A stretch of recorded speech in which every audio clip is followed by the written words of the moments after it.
The choice. Bleed paradox. You made a choice. It wasn't dramatic. No storm. No spotlight. Just a decision. Small, quiet, tucked between moments. You chose left instead of right. Said yes instead of no. You stayed, or you walked away. And then, days, weeks, even years later, it hits you. A feeling that doesn't belong. Regret. Not yours. Not exactly. It arrives suddenly, like a storm from a sky you weren't watching.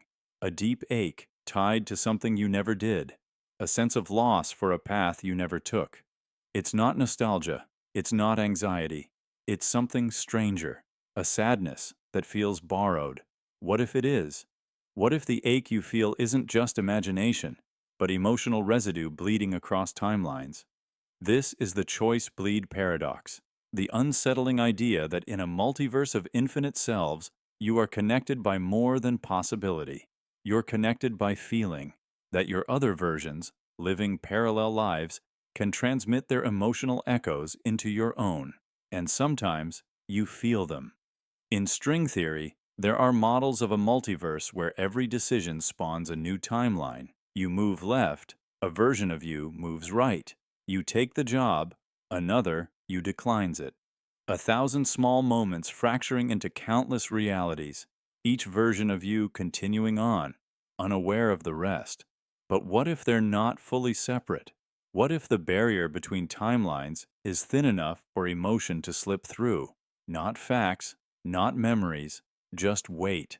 A sudden grief you can't trace. A pang of guilt with no source. A quiet joy for no reason at all. You pause your day. You ask, why do I feel this? And the answer doesn't come. Because the feeling isn't tied to your life. It belongs to another you. There are accounts of people feeling deep, visceral loss, and then realizing nothing in their current life warrants that level of grief. No breakup, no death, just a heaviness that sits in the bones like truth. Some believe this is psychological, an unconscious way the brain processes paths not taken. Cognitive dissonance. Regret theory. The idea that we mourn our alternate lives as a form of internalized possibility. But what if it's more literal? What if consciousness is non-local, spread out across dimensions like light refracted through glass? Then your experience is not confined to this body. It's shared, fragmented, echoing across versions. And when one version of you suffers deeply, the others feel it. Not always clearly, but enough to leave a mark. Have you ever cried over a song that shouldn't mean anything to you, or stared at a street you've never walked and felt your heart break? That might not be your sadness. It might be someone else, you living a different truth. A mother in another strand of time who lost a child. A traveler who missed the last train and never made it home. A version of you that said yes to someone you let go, and now lives with that pain. These aren't just concepts. People report them. They speak of phantom emotions, waves of sorrow, joy, or fear that make no logical sense, but arrive with the weight of reality. Science doesn't yet have tools to measure this, but quantum entanglement hints at the possibility. Particles separated by space, still reacting to each other's changes. Now imagine selves entangled through decision. You and your alternates all living out different scripts, still connected through some unseen thread. And when the pain becomes too much in one line of reality, it leaks. Through dreams, through silence, through sudden emotion that has no name. You feel the regret of the version of you who said, I love you, too late. You feel the pride of the version of you who stood up when you stayed silent. You feel the terror of a timeline that never found peace. And maybe, just maybe, they feel yours too. Maybe that voice in the back of your head, the one that whispers, you could have been more, isn't imagination. Maybe it's another you, trying to reach across the fog, to remind you that choices matter, that every yes and every no ripples far wider than you know. But this paradox cuts both ways. Because if pain can bleed through, so can hope, so can redemption. Maybe that unexplained calm you felt before a terrifying decision was borrowed courage from the version of you who already survived it. Maybe the peace you feel in moments of chaos isn't delusion. It's resonance, alignment, a glimpse of the best version of you, reminding you it's possible. And when you feel love surge out of nowhere, stronger than it should be, maybe it's not just yours. Maybe it's the echo of another life where that love was never lost. The choice bleed. Paradox suggests you are never truly alone, not even within yourself. You are a chorus of paths, a constellation of lives, and sometimes the stars align just enough for one version of you to reach another, not with words, but with feeling. So next time you feel sorrow that makes no sense, pause. It may not be yours, but it is real. It may be a lesson, a warning, or simply a whisper across timelines. I remember what you forgot. I mourn what you never knew. I hope so you don't have to, because somewhere, another you is listening too. The personality drift split. You wake up one morning and something feels off. Not broken, not wrong, just shifted. You still answer to your name. You recognize your face in the mirror. But the voice in your head, the thoughts behind your smile, the reasons you do what you do, they're different. Not a complete replacement, just a subtle drift. And maybe that's how it starts. Not with a fracture, but with a gentle slide. Year by year, choice by choice, belief by belief, you become someone new. Not all at once, quietly, unnoticeably, like a glacier changing shape, or a shadow moving as the sun turns. You tell yourself you're the same person. Of course you are. Same memories, same body, same story. But are you? When was the last time you asked yourself, what do I believe now? Not what you believed 5 years ago, not what you were taught, now. Because here's the unsettling truth. You're not who you think you are. Not anymore. Psychologists call it personality drift, a slow, often unconscious evolution of traits over time.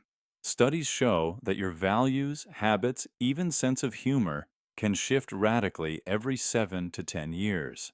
Your brain rewires. Your priorities reassemble. New neural pathways form, while old ones shrink from disuse. It's not betrayal, it's biology. Change is inevitable. But then, where's the line? If you're not the same person you were at 17 or 25 or 34, then who is carrying your name? Is it still you? If your worldview has flipped? If the way you love, think, forgive has evolved beyond recognition? What happens when the inner evolution outpaces the outer continuity? When the mask still says your name, but the mind beneath it wouldn't make the same choices you once made? That's the drift split. It's when the person you are begins to detach from the person you were, not in memory, but in essence. You don't just grow up, you diverge, and that divergence accumulates. You look back at old photos and feel like you're watching a stranger, not just younger, but other, a different moral compass, a different hunger. You read something you once wrote and ask, did I really believe that? Did I really love that person? You did, but that you no longer exists. And yet, here you are, still using their name, their memories, their regrets, still held accountable for their choices, still haunted by their ghosts. Is that fair?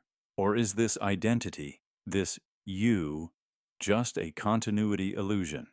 A story told in the first person, updated by different narrators over time? Some philosophers believe so. Derek Parfit argued that personal identity is not what matters. What matters is psychological connectedness. And once that weakens, when your memories blur, when your goals change, when your moral instincts flip, continuity becomes a fiction. You're not one person. You're a succession, a relay race of selves, passing the baton through time, and eventually, one of them drops it. That's the split. Some people feel it suddenly, after trauma, or epiphany, or loss. A single moment cleaves them from who they were, and they wake up, months later, unable to relate to their own past. Others feel it slowly, realizing one day they no longer enjoy what they once loved, no longer fear what once paralyzed them, that their anger is quieter, or their kindness is gone, and in its place is something new, still you, legally, functionally, but spiritually, philosophically, you don't know anymore. You start asking strange questions. Would I recognize myself if I met the old me? Would we agree on anything? Would we even like each other? And if not, who keeps the name? Who owns the face? You do, of course. You're still here. But it makes you wonder, how many times have you quietly been replaced by growth, by grief, by change so slow, so soft, you never saw it happening until the mirror started looking unfamiliar? And if you change again, will you notice? Or will it be like all the other times, where the new version simply wakes up and continues the story, unbothered by the missing pieces? There's no villain here. This isn't dissociation. This is evolution. Your body ages, your bones shift, your cells replace themselves. Why should your mind be exempt? But there's something haunting in the realization that we do not stay, that we are constantly becoming, and in that process, constantly losing. And perhaps the truest form of self-love is learning to mourn the person you were, while making room for the person you're becoming.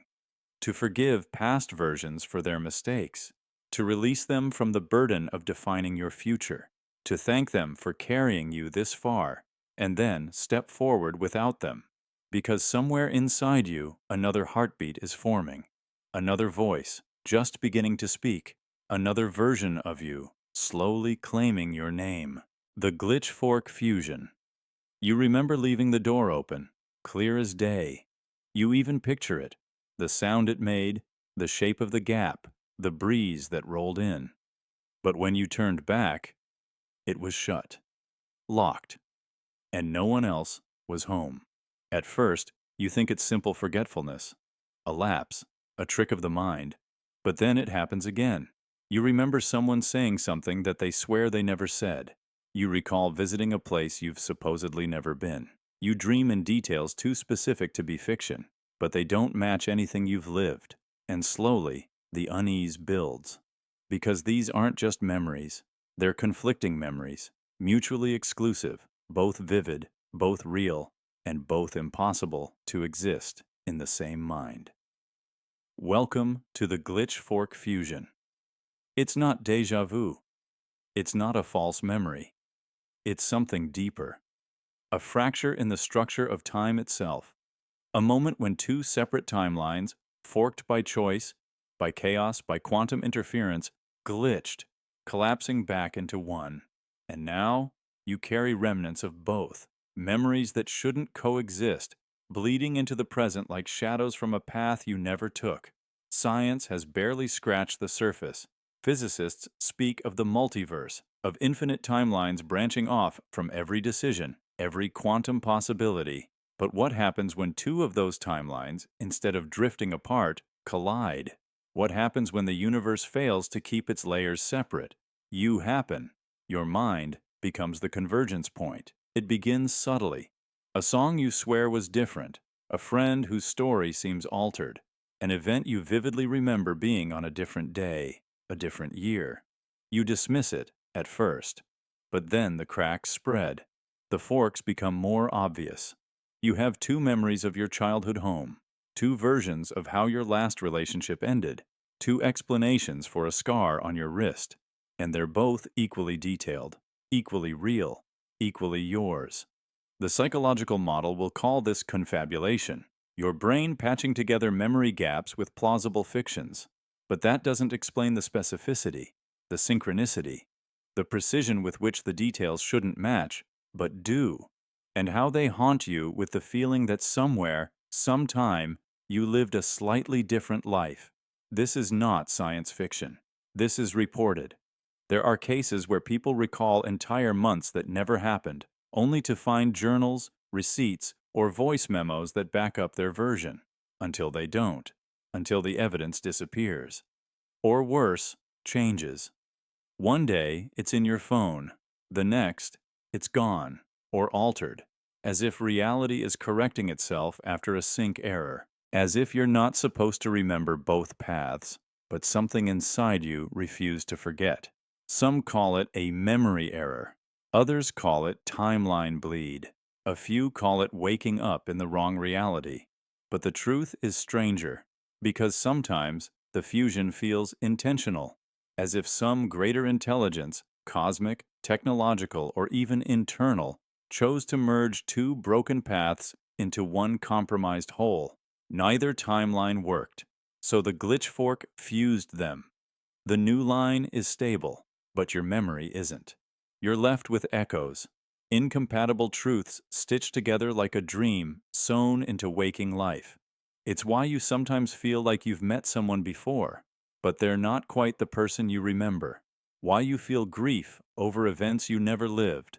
Why a song breaks your heart for no reason, like it's tied to an emotion from a life you never had. It's not nostalgia, it's memory drift. Data residue from the path you almost lived before the fusion. This is why your reflection feels wrong some days, why your handwriting changes, why you look at an old photo and think, that wasn't me. Not quite. The shift wasn't just in memory, it was in identity. You're not fully the person who lived either path, you're the synthesis, the artifact of a failed divergence. Some feel this most in dreams, where the physics are wrong, the people are slightly off, but everything feels truer than real life, as if the dream is showing you the version that didn't win, the branch that almost survived, the self you could have been if the fork hadn't fused. And then you wake up and cry for someone you've never met, miss a home you've never had, fear something that never happened, but might have. That emotional residue doesn't lie. It's the proof, not logical, but undeniable. It's possible we've misunderstood memory entirely, that what we call false memories are just truths from another track, that our brains are not recording devices, but receivers, tuned not to one frequency of time, but to many.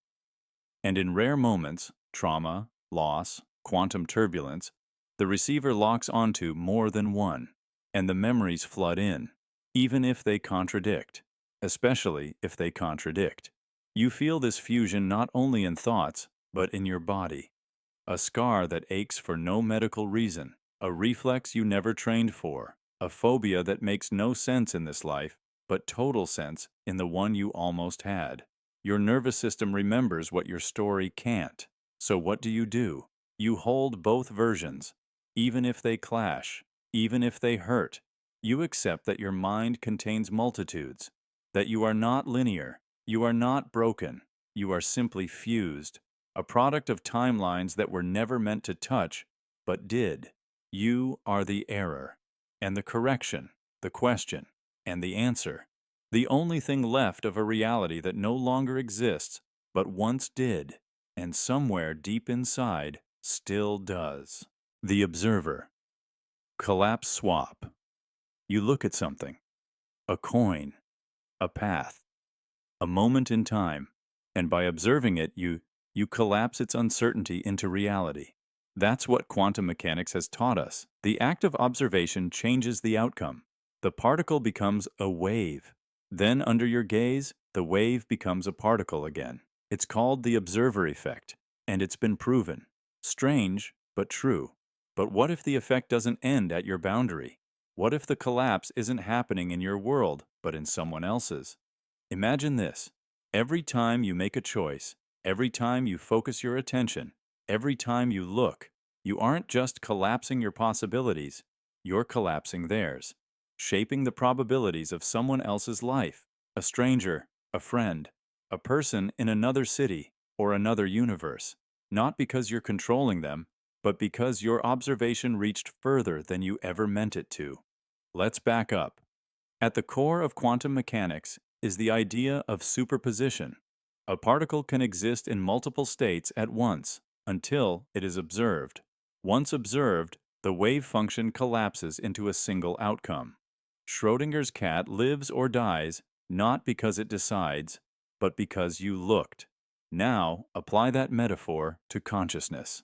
You're walking down the street.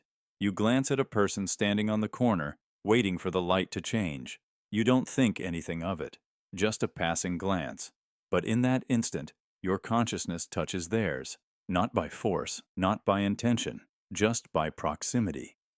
And your awareness, your act of noticing, collapses a possibility in their life. A thought crystallizes in them. They step forward instead of waiting. They change their mind about a decision they were moments from making, and they don't know why, because it wasn't their observation that triggered the shift, it was yours. The observer collapse swap, an unintentional exchange of quantum influence, not science fiction, just an untested implication. See, the original double-slit experiments showed that simply measuring which slit a particle went through collapsed its wave function. But newer theories suggest that conscious observation might have even stranger consequences. It may not just affect the object being observed, it might entangle the observer and the observed, temporarily, subtly, but enough. And if that's true, then we're not just living in isolated realities. We're brushing up against each other, changing each other. With every glance, every thought, every shared moment of awareness. The idea gains ground in theories like participatory realism, the belief that reality isn't fixed until someone, somewhere, participates in it. But here's the twist. Who decides whose reality gets collapsed? Why do we assume it's always the observers? What if it's not? What if when you choose not to text someone, not to reply, not to wave, their path is what shifts, not yours? What if when you stand still at a crossroads and feel nothing, someone halfway across the world suddenly gets a gut feeling to act? There are stories that suggest this. A man on a subway platform suddenly changes direction, claiming a weird pressure in his chest, only to find out later that his brother narrowly avoided a crash because he chose a different train. A woman walks away from a confrontation and doesn't know why, until the person she left behind decides to go home instead of escalating. None of these people spoke. None of them acted on logic. They felt something, a collapse, a change in their field of possibility, and the source, often nowhere near them. We call it coincidence, intuition, a hunch. But what if it's more? What if consciousness operates on a distributed field like wireless signals and attention functions like a ping? When you look, you send a signal. When you focus, you collapse a field, but not always the one you're in. Sometimes, you collapse a field in a place you've never seen, and a person you've never met takes a step they don't understand. You didn't choose it for them. You didn't even know. But it happened. Think of the implications. We speak often about manifestation, visualization, the law of attraction. These all assume we create our outcomes. But the observer collapse swap says something darker and stranger, that our attention has unintended effects, that we're constantly shaping the storylines of others by accident. You glance at a stranger and their life tilts. You ignore a moment and another person suffers the consequence of a wave that never collapsed, not as punishment, but as quantum consequence. Because reality isn't just yours. It's interlaced, it's entangled, it's crowded. The paradox? You'll never know who you've changed. You'll never see the ripple you caused, just like they don't know when they've shifted your world, because it works both ways. You've felt it. The sudden urge to go a different direction, the strange chill before entering a room, the random flash of emotion that doesn't belong to you. That might be someone else's observation settling into your field, their gaze, their decision, their unknowable presence collapsing a possibility in your life from far away, from another city or another universe, from a version of reality that intersected yours for just a blink and then was gone. This isn't proof, but it's possibility. And in a world where particles don't settle until someone looks, maybe it's time we ask, whose world am I collapsing? And who, right now, might be collapsing mine? Not with intention, but with attention. The quantum regret feedback. You sit alone, thinking about a choice you made. It wasn't massive, not catastrophic, just one of those small, sharp regrets. Maybe you turned someone down. Maybe you didn't go. didn't call, said yes when you meant no, or no when the future begged you to say yes. And in that moment of reflection, regret strikes. Hard. An ache in the stomach, a twist in the chest, a pressure behind the eyes that doesn't lead to tears, but to something more electric. And then, somewhere far beyond you, something cracks. A world flickers. Not yours, theirs. The version of you who didn't make that mistake, who went, who stayed, who chose differently. That you, living in a nearby strand of reality, feels the echo of your emotion like a psychic blast, and their reality begins to bend. This is the quantum regret feedback. Not a theory in mainstream textbooks, not something you'll find mapped on a chalkboard or proven with equations, but it exists in whispers, in speculation, in the gut instincts of those who feel too much. It's the idea that your emotion isn't just internal, it reverberates through the fabric of parallel selves. That when you regret deeply enough, it sends a ripple through quantum branches where that regret wasn't needed and destabilizes them. Because emotion isn't static, it's energy. And in quantum mechanics, energy is everything: movement, possibility, interference. In a multiverse where infinite versions of you live out every possible outcome, what happens when one version emits a surge so strong it transcends its own timeline? Physicists already accept that observation affects quantum states. The act of measuring collapses a wave function. Consciousness, just watching, alters reality. But what about feeling? What about regret? That ancient emotion rooted in memory and hypothetical futures. It's not passive, it's aggressive. It doesn't just reflect, it reaches. It claws backward into what could have been and pulls until the mind screams. And if you believe, like some do, that all realities exist simultaneously, side by side, then those feelings might not be contained. They might leak. Now imagine this. In a parallel timeline, you accepted the job, married the person, saved the life. You're thriving there. But in this timeline, you hesitate, and regret floods you. A feedback loop begins. That energy twists back across the quantum seam, destabilizing the world where things went right. The successful you pauses, feels off, has a sudden crisis, anxiety without source, a string of failures follow, things unravel. Because your regret contaminated their path. The deeper your sorrow, the stronger the pulse. It's like a signal sent through mirrored glass, a heartbreak that resonates beyond your skin, not metaphor, but mechanics. Emotional entanglement. There are people, sensitive people, who claim they feel it. Sudden waves of unease, like something somewhere changed. They say, I feel like something cracked in me, but it's not mine. They can't name it, but they're not imagining it. Maybe they're feeling the result of someone else's regret, someone in a parallel thread, mourning a decision made here. Stories abound. A man dreams nightly of a family he never had, vivid, recurring, emotionally complex. He's never married, has no children. But the dreams persist. Each morning he wakes with an ache that can't be soothed. What if those dreams are bleed-through? What if his regret in this timeline is dismantling a happier one, and that version is now sending echoes back? It's a loop of breaking selves, each regret feeding the others. Quantum theorists like Hugh Everett once posited the many worlds interpretation, that every possible choice splits into its own reality. But what if they don't stay separate? What if emotional surges act like gravitational pulls, tugging one timeline toward another, not enough to collapse them, but enough to destabilize them, introduce chaos, break certainty? In quantum field theory, particles are described as excitations in a field. What if regret is an excitation too, an emotional pulse that disturbs not just your local reality, but the surrounding lattice of you that exists elsewhere? That's the horror and the wonder of it, that your pain might not be contained, that your grief might unmake joy in places where joy was earned.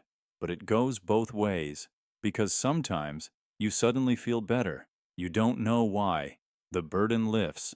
You feel peace about a decision you swore would haunt you forever. No therapy, no epiphany, just peace. Maybe it wasn't you. Maybe a version of you, somewhere, finally stopped regretting. And the release echoed outward, like a sigh through a hall of mirrors. And you caught it. The end of their grief softened the edge of yours. We are not isolated. We are a constellation of selves, strung across dimensions. And sometimes, if the emotional charge is high enough, we short-circuit across them. Regret is the current, and quantum feedback is the flashpoint. So what does that mean for you? It means your emotions matter, not just for you, but for every you that exists.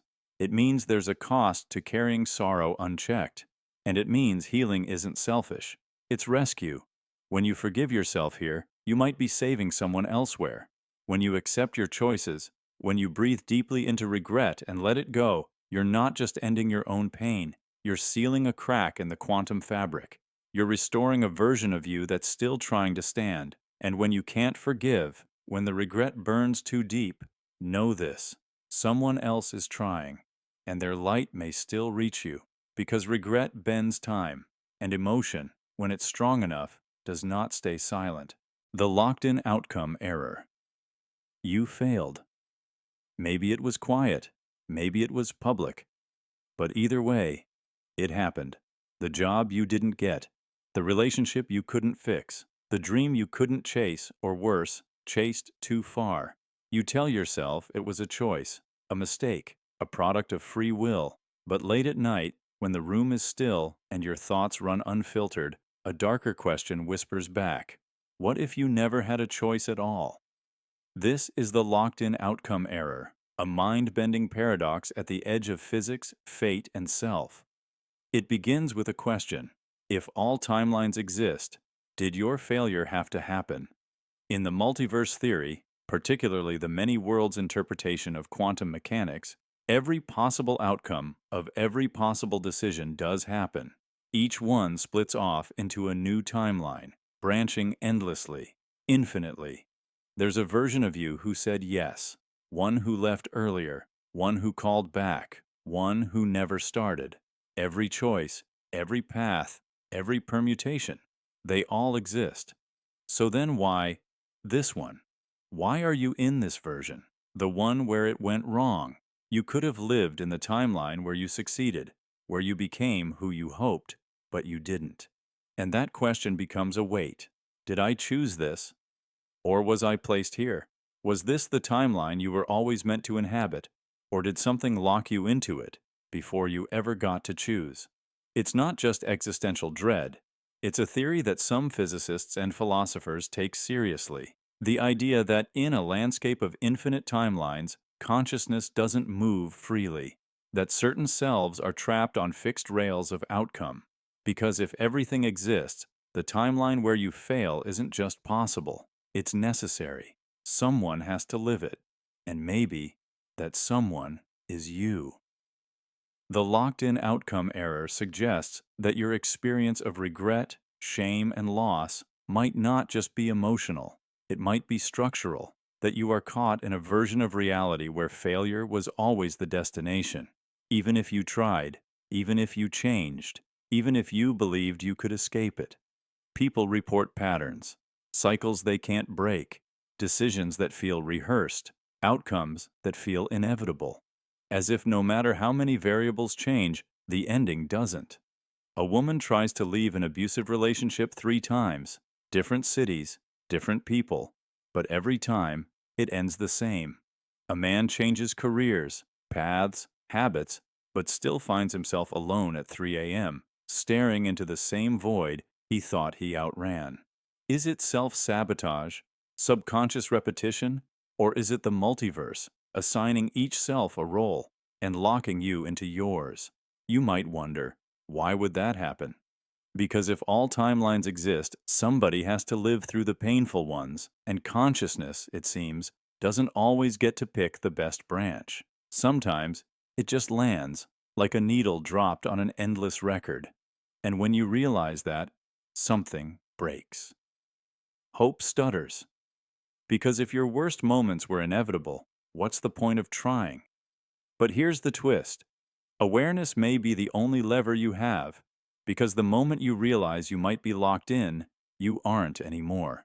That awareness is friction, it's resistance. It's the first sign that the timeline you're in isn't absolute. In physics, observation affects outcome. In quantum mechanics, watching a particle collapses its state. Measurement changes reality. So, what if watching your own timeline, truly seeing it, can shift you into another one? What if regret isn't a prison, but a signal? A message from other versions of you whispering, "We made it out. You still can. Not easily, not cleanly, but possibly." Because if you're aware of the error, you can correct it. The locked-in outcome.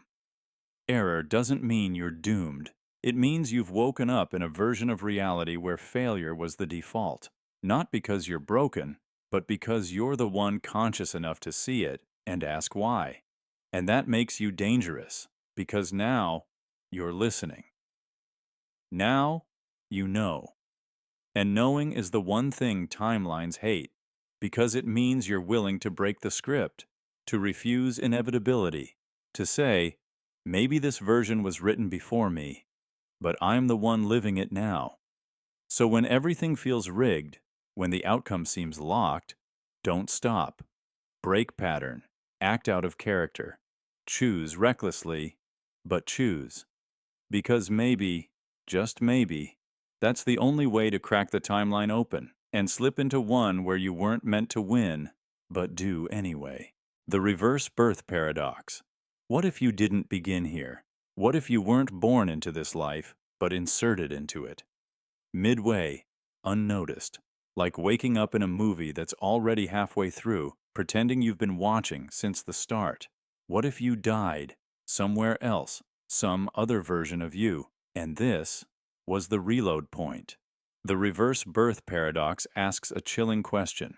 What if death isn't the end? What if it's the trigger for your beginning? Not reincarnation, not rebirth, not a soul finding a new body, but you exactly as you are, slingshot backward through timelines, crashing into a version of your life you never originally lived, a life already in progress, a history already formed, and you're just dropped into the seat mid-conversation, trying not to look lost. And yet, some part of you knows. You feel it in moments that make no sense. Déjà vu so sharp it feels like prophecy. Skills you never remember learning. Old songs you somehow know the lyrics to, despite never hearing them before. Strangers who look at you a second too long, like they almost recognize you. You write something, speak something, move a certain way, and suddenly it's familiar. Not from childhood, from before, from after. This paradox says that you didn't grow from baby to now. You were spliced into this body, into this moment, into this branch of time, because your last one ended. A death too soon. A choice that cracked reality. A moment so catastrophic that your consciousness had no path forward, except back, into a different version of your life, a new narrative, with old scars. You didn't survive. You re-entered. And now, the timeline doesn't match. Your reactions feel slightly off. Your emotions misfire. You remember being braver, or quieter, or someone else entirely. You look in the mirror, and the face is yours. But the feeling behind it? Wrong. Like this version of your body is trying to impersonate the real one. And sometimes, you slip. You say things you shouldn't know. You finish someone's sentence before they speak it. You anticipate a moment that hasn't happened, yet your body flinches like it already has. This isn't imagination. This is echo. Because maybe you've lived this life before, but not like this. Maybe in the other version, you didn't make it this far. Maybe you died on the road where now you only broke a bone. Maybe you never met the person you now love. Maybe you did, and they died, and now, here, they haven't yet. And your soul, your stream of awareness, is carrying grief it can't explain. That's why time feels fractured. That's why some days feel repeated. That's why you sometimes wake with tears and no dream to blame. Because your body lives now, but your memory still shimmers with the ghost of then. The reverse birth paradox doesn't claim this is supernatural. It suggests consciousness might be fluid. That time, under extreme pressure, such as death, might bend. And just like water flows downhill, maybe the mind flows backward, back into a past version of events, a forked path, a universe where your story didn't yet collapse. You're not starting over, you're continuing, like a scratched record finding a playable groove. But something had to break for this to begin. A trauma, a death, a failure too massive for your reality to contain. And instead of dissolving, your awareness rerouted. It loaded an earlier save and dropped you back in the game. No tutorial, no context, just muscle memory and a ticking clock. And you wonder, how much of your life is yours? How much is inherited from a version that no longer exists? Are you making your own choices, or are you just rerunning the maze, trying to find the door you missed the first time? And if you remember that other life, not clearly, but in fragments, what does that make this one? Salvation? Punishment? Correction? Or just another loop? There are people who swear they've died before, not metaphorically, literally. They describe seeing their death and then waking up days, even years before it happened, with one thought screaming in their bones, don't let it happen again. These people live differently. They don't waste time. They don't second-guess their instincts, because deep inside, they remember what it felt like to run out of time. And maybe you do too. That strange urgency, that sense that something is catching up, that fear that if you stop moving, reality might notice you weren't supposed to be here, and it will try to correct the anomaly. So you keep going, pretending, wearing this name, living this story, but always with that shadow at your side, the feeling that you're living someone else's second chance, and you don't want to waste it, because maybe you weren't born here, maybe you were sent here, after everything else ended, to try again. The elsewhere anchor effect. You're here. You know you're here. Your feet touch the ground, your eyes track motion, you answer questions when asked. But something doesn't feel right. Not wrong, just off. As if part of you never fully arrived. As if you're living life at a slight angle. Words reach you with a delay. Rooms feel familiar when they shouldn't. Your memories line up, but don't quite lock in. You're not dreaming. You're not dissociating. You're anchored. But not just here. Somewhere else, a version of you never let go. This is the elsewhere anchor effect. It's not a mental illness. It's not daydreaming. It's a condition of split awareness, where your consciousness is mostly present, but subtly tethered to another place, another time, another version of your life, not in fantasy, but in frequency. Like a radio half-tuned to two stations, one clear, one ghosted, both real, both yours. It starts as unease, that sense that this isn't how it was supposed to go, not dramatically, just slightly. Like you missed a crucial turn long ago, and everything since has felt like a rerun with new actors. People you love feel slightly miscast. The life you built feels like a backup copy. You laugh, you eat, you work. But a thread pulls quietly at the edge of your awareness. It doesn't let go. Because you haven't let go. The human mind is not a closed loop. It's a field, a network of possibilities. Neuroscience has begun to understand this through the concept of neural simulation. Your brain constantly models multiple outcomes, future paths, and imagined selves. But some of those simulations become too real, too emotionally charged. They don't fade. Instead, they calcify into alternate anchors, points of gravity you continue to orbit, even while living another life. You may have felt this after a major decision, after choosing one partner over another, one city, one job, one moment of silence instead of truth. You moved on, but something inside you didn't. It stayed behind, in that unrealized version. And now, that echo tugs at you. a weightless cord, connecting you to a life that never got the chance to breathe. Some feel it strongest at night.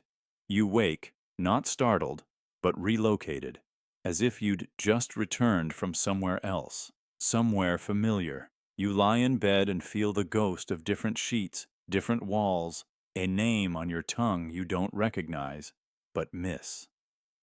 For a second, this world feels foreign. Then the anchor snaps you back, but the feeling lingers. Others experience it in quiet moments, while washing dishes, sitting in traffic.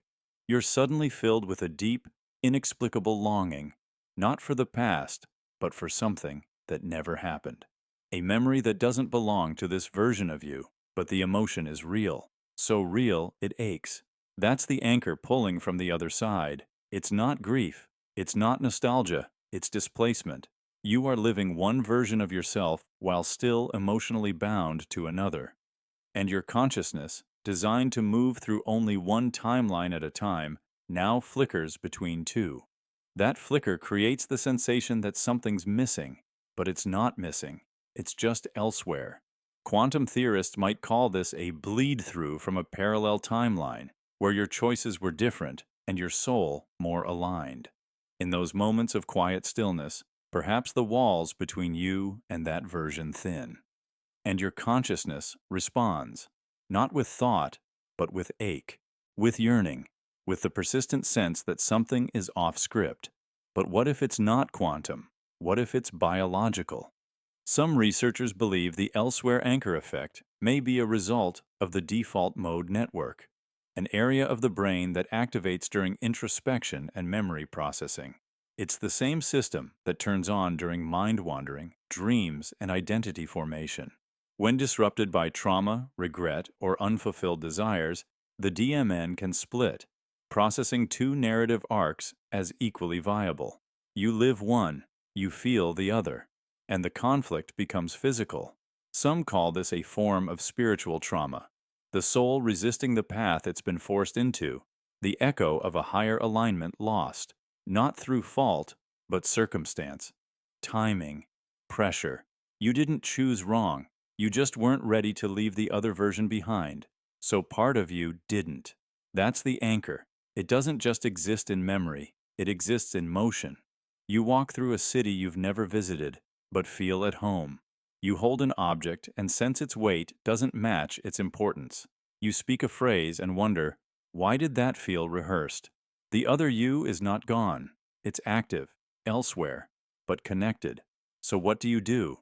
First, you acknowledge it. The tug is real. The version of you that never left is still echoing across your nervous system, still whispering beneath decisions.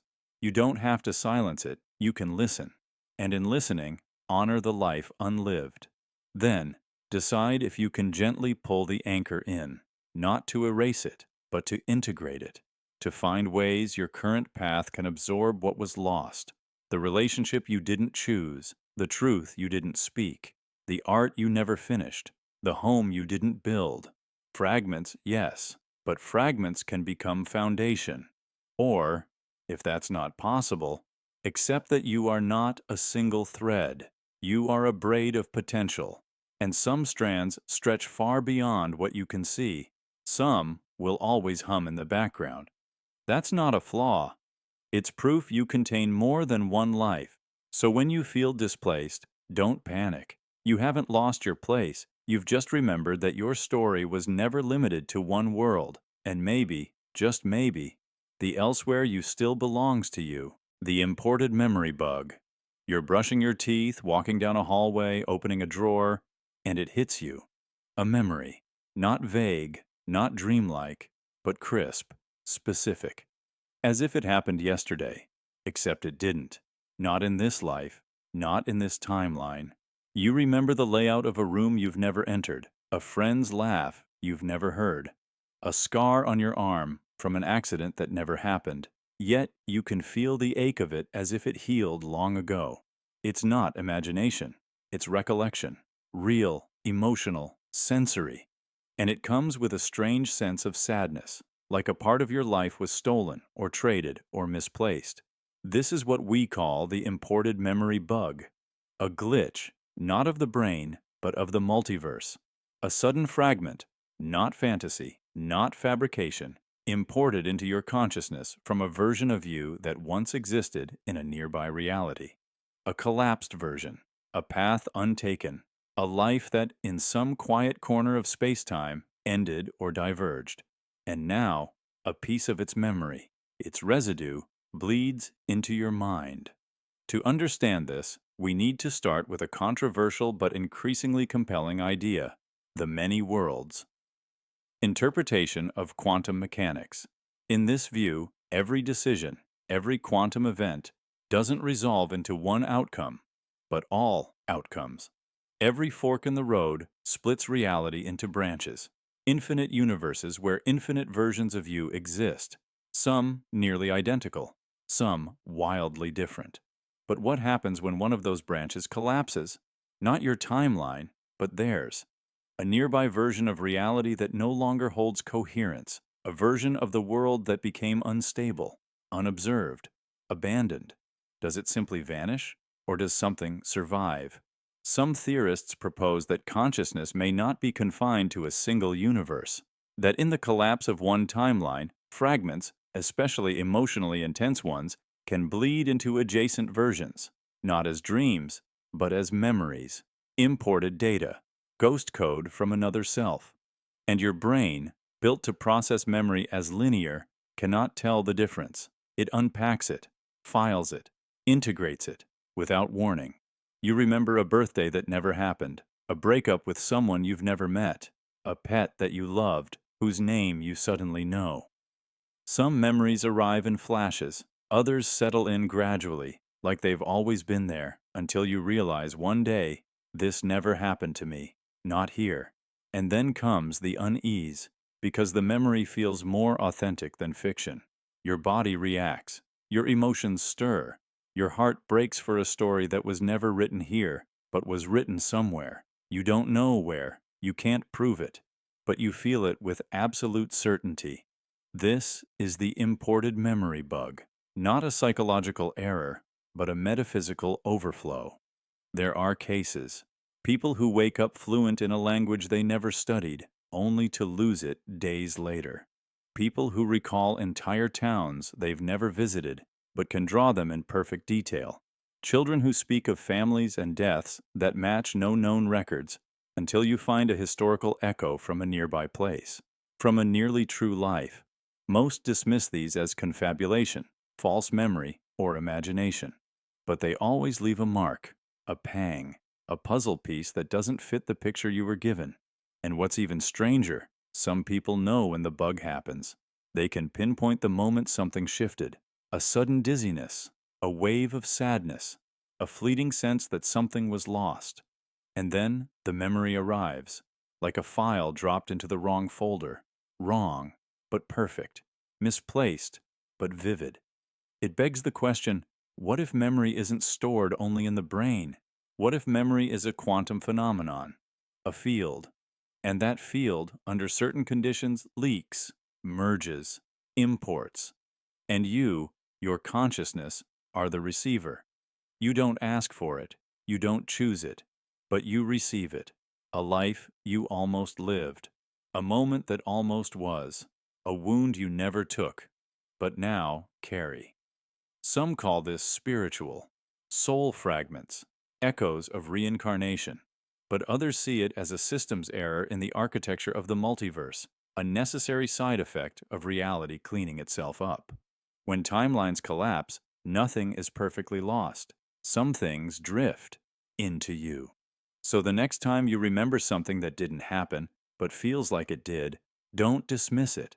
That may be a message from a version of you that didn't make it, from a life that ended before it could explain itself. And now, through the smallest crack in probability, it has delivered a piece of its story, not to haunt you, but to be remembered, because somewhere you were someone else, and you loved, you failed, you survived something that never happened here, but the memory did. And now, so do you. The circular exit illusion. You feel it building, restlessness, that pulse in your chest whispering, it's time to go, time to leave the job, the relationship, the city, the cycle. You look ahead and swear you see a new path. It's different this time. It feels fresh, unfamiliar, liberating. But months later, it all feels familiar again. Different faces, same arguments, different place, same emptiness, different dream, same exhaustion. Like stepping off a carousel only to find yourself back on, disguised in a new color scheme, playing a different tune. You thought you escaped, but it's still spinning. This is the circular exit illusion. The belief that you've broken free, when really, you've just looped. It's a phenomenon so quiet, so intricately masked, that most people never see it for what it is. The mind loves novelty. It clings to change as evidence of growth. But the patterns that govern your choices run deeper than reason. They're etched into your psychology, like grooves in a vinyl record. And when stress or uncertainty strikes, your feet drift into those grooves without asking. You leave the situation, but the pattern follows, because it was never in the situation to begin with. It was in you. Maybe you were drawn to the same type of person. Different voice, same silence. Different charm, same neglect. Or you switched careers. Different office, same dissatisfaction. The external changed. The architecture of your life shifted. But the blueprint behind it, the unconscious framework, remained. Psychologists call this repetition compulsion. A subconscious urge to recreate old emotional environments, not out of comfort, but out of familiarity. If your earliest emotional memories were rooted in chaos, rejection, or invisibility, your mind may seek that terrain over and over again, trying to master it, trying to rewrite the story, trying futilely to win the unwinnable game. So every exit becomes a disguised return. You think you're walking forward. You're actually spiraling. The illusion is almost perfect because it feeds off progress. It lets you grow, learn, evolve, but only in a circle, like climbing a mountain that turns out to be a cone. Every step up brings you back around. You see the same scenery from a slightly higher vantage point, and it feels new. But look closer, and the shadows are familiar. The wind says the same name. The scariest part, it's often invisible until something cracks. A breakup that feels too familiar. A job loss that leaves you too numb. A breakdown during something that should have made you happy. That's when it hits you. I've been here before. Same feeling, different decade. So why does the mind do this? Because loops feel safer than the unknown. Even if they hurt, they offer structure, predictability, control. And the ego clings to control like a life raft. True escape, true reinvention, requires chaos. It demands you abandon your map. It demands you let go of the identity built around your scars. But most people don't leap into chaos. They just repaint the loop. They call the old job a new opportunity. They call the same emotional partner a new beginning. They call their old habits just who I am. And the loop tightens. Not because you're weak, but because the architecture of the loop is designed to feel like a doorway. It mimics exit. It mimics hope, but it never lets you leave. There are subtle signs you're caught in it. That hollow feeling during moments that should bring joy. That creeping familiarity in a supposedly new environment. That sudden realization that your decisions feel reactive, not conscious. That instinct to say, not again, without knowing what again even means. But if the exit is an illusion, is escape possible? Yes. But it's not where you're looking. You don't escape by running outward. You escape by going inward, by breaking the cycle in the only place it truly lives, the pattern recognition machinery inside your own brain. By noticing when your decisions are shaped not by desire, but by fear, by compulsion, by memory pretending to be instinct. True exits are disorienting. They feel wrong. They often come with grief. You'll question yourself. You'll wonder if you've made a mistake. You'll miss the rhythm of the loop because it was yours. But then, slowly, you'll find space, stillness, the kind that doesn't echo with past footsteps. Some people never find it. They loop through lifetimes, whole lives spent circling the same emotional drain. They build routines around it, even die believing they escaped, when really, the scenery just kept changing enough to convince them. But not you, not if you're listening now, because the first sign that the loop is cracking is this. You noticed the pattern. And that noticing? That's the beginning of the true exit. The one that doesn't circle back. The one that doesn't come disguised. The one that finally lets you leave. The phantom timeline scream. You wake in the dark. Your chest is heaving. Your mouth is dry. Your heart pounds like something chased you. Something just missed you. But when you try to recall the dream, there's nothing. No images, no story, just silence, except for one thing. A scream, not yours. You didn't cry out. You didn't see anything that could have made you. But somewhere, some part of you heard it, and it brought you back. This is the phantom timeline scream, a concept whispered at the edge of sleep science, multiverse theory, and the deepest corners of human experience. It begins with a question. What if the terror that wakes you isn't even yours? What if the scream came from a version of you that doesn't exist here? Because sometimes, what wakes us isn't a nightmare. It's a message, a signal bleeding across timelines. You know the feeling. You didn't dream, but you wake like you just survived something. Eyes wide, muscles tense, every nerve screaming, run! From what, you don't know? But what if another you does? In quantum physics, the many worlds interpretation suggests that every possible decision spawns a new timeline. That means countless versions of you are living, right now, in realities you'll never see. Some better, some worse. And in one of them, something might have gone very wrong. So wrong, their scream broke through. Through what? Through the veil. The thin partition between consciousnesses split by time and chance. If emotions are energy, and energy can't be destroyed, then maybe what you felt wasn't fiction. It was impact. A timeline cracking under pressure. A version of you screaming into the dark and echoing into a body that never made that choice. You. People describe it all the time. They wake up drenched in sweat, terrified, but can't recall a single dream image. No monsters, no falls, no loss, just fear. A bone-deep panic that has no source, as if something exploded in a room they'll never enter, but they felt the shockwave anyway. That's not sleep paralysis, it's not trauma, it's something stranger. There are reports, dozens of people who wake up certain that something died, that someone, somewhere ended. Not a relative, not a friend, just them. But not in this world. Maybe in one where the plane didn't land, where the brakes didn't hold, where they made the wrong call and couldn't take it back. And the scream that never got answered found you, not to haunt, but to warn. Some cultures have names for this. In Appalachian folklore, it's called a death cry. In Irish tradition, the Cawine Aj, a phantom wail, foretells a loss. But what if it's not foretelling? What if it's remembering? What if you're the lucky one, the version who didn't suffer? But the echo still reached you, because you're connected. You and your other selves, across all versions of reality, are entangled in ways we don't fully understand. Consciousness may not be confined. It may stretch, bend, or tremble when one strand of you suffers. And the sound it makes isn't always audible. It's felt, like static in your spine. Like breath stolen mid-sleep, like waking up to a scream that never came from your throat.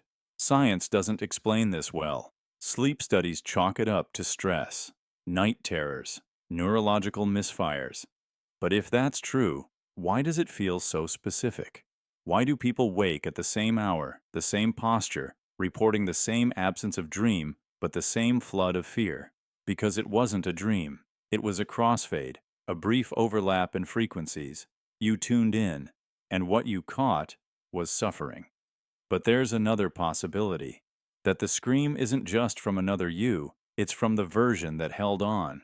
The one who didn't give up. The one who screamed through the darkness, not because they were dying, but because they were still fighting. And the echo that woke you, That panic that dragged you from sleep wasn't despair. It was defiance, a message not of fear, but of survival.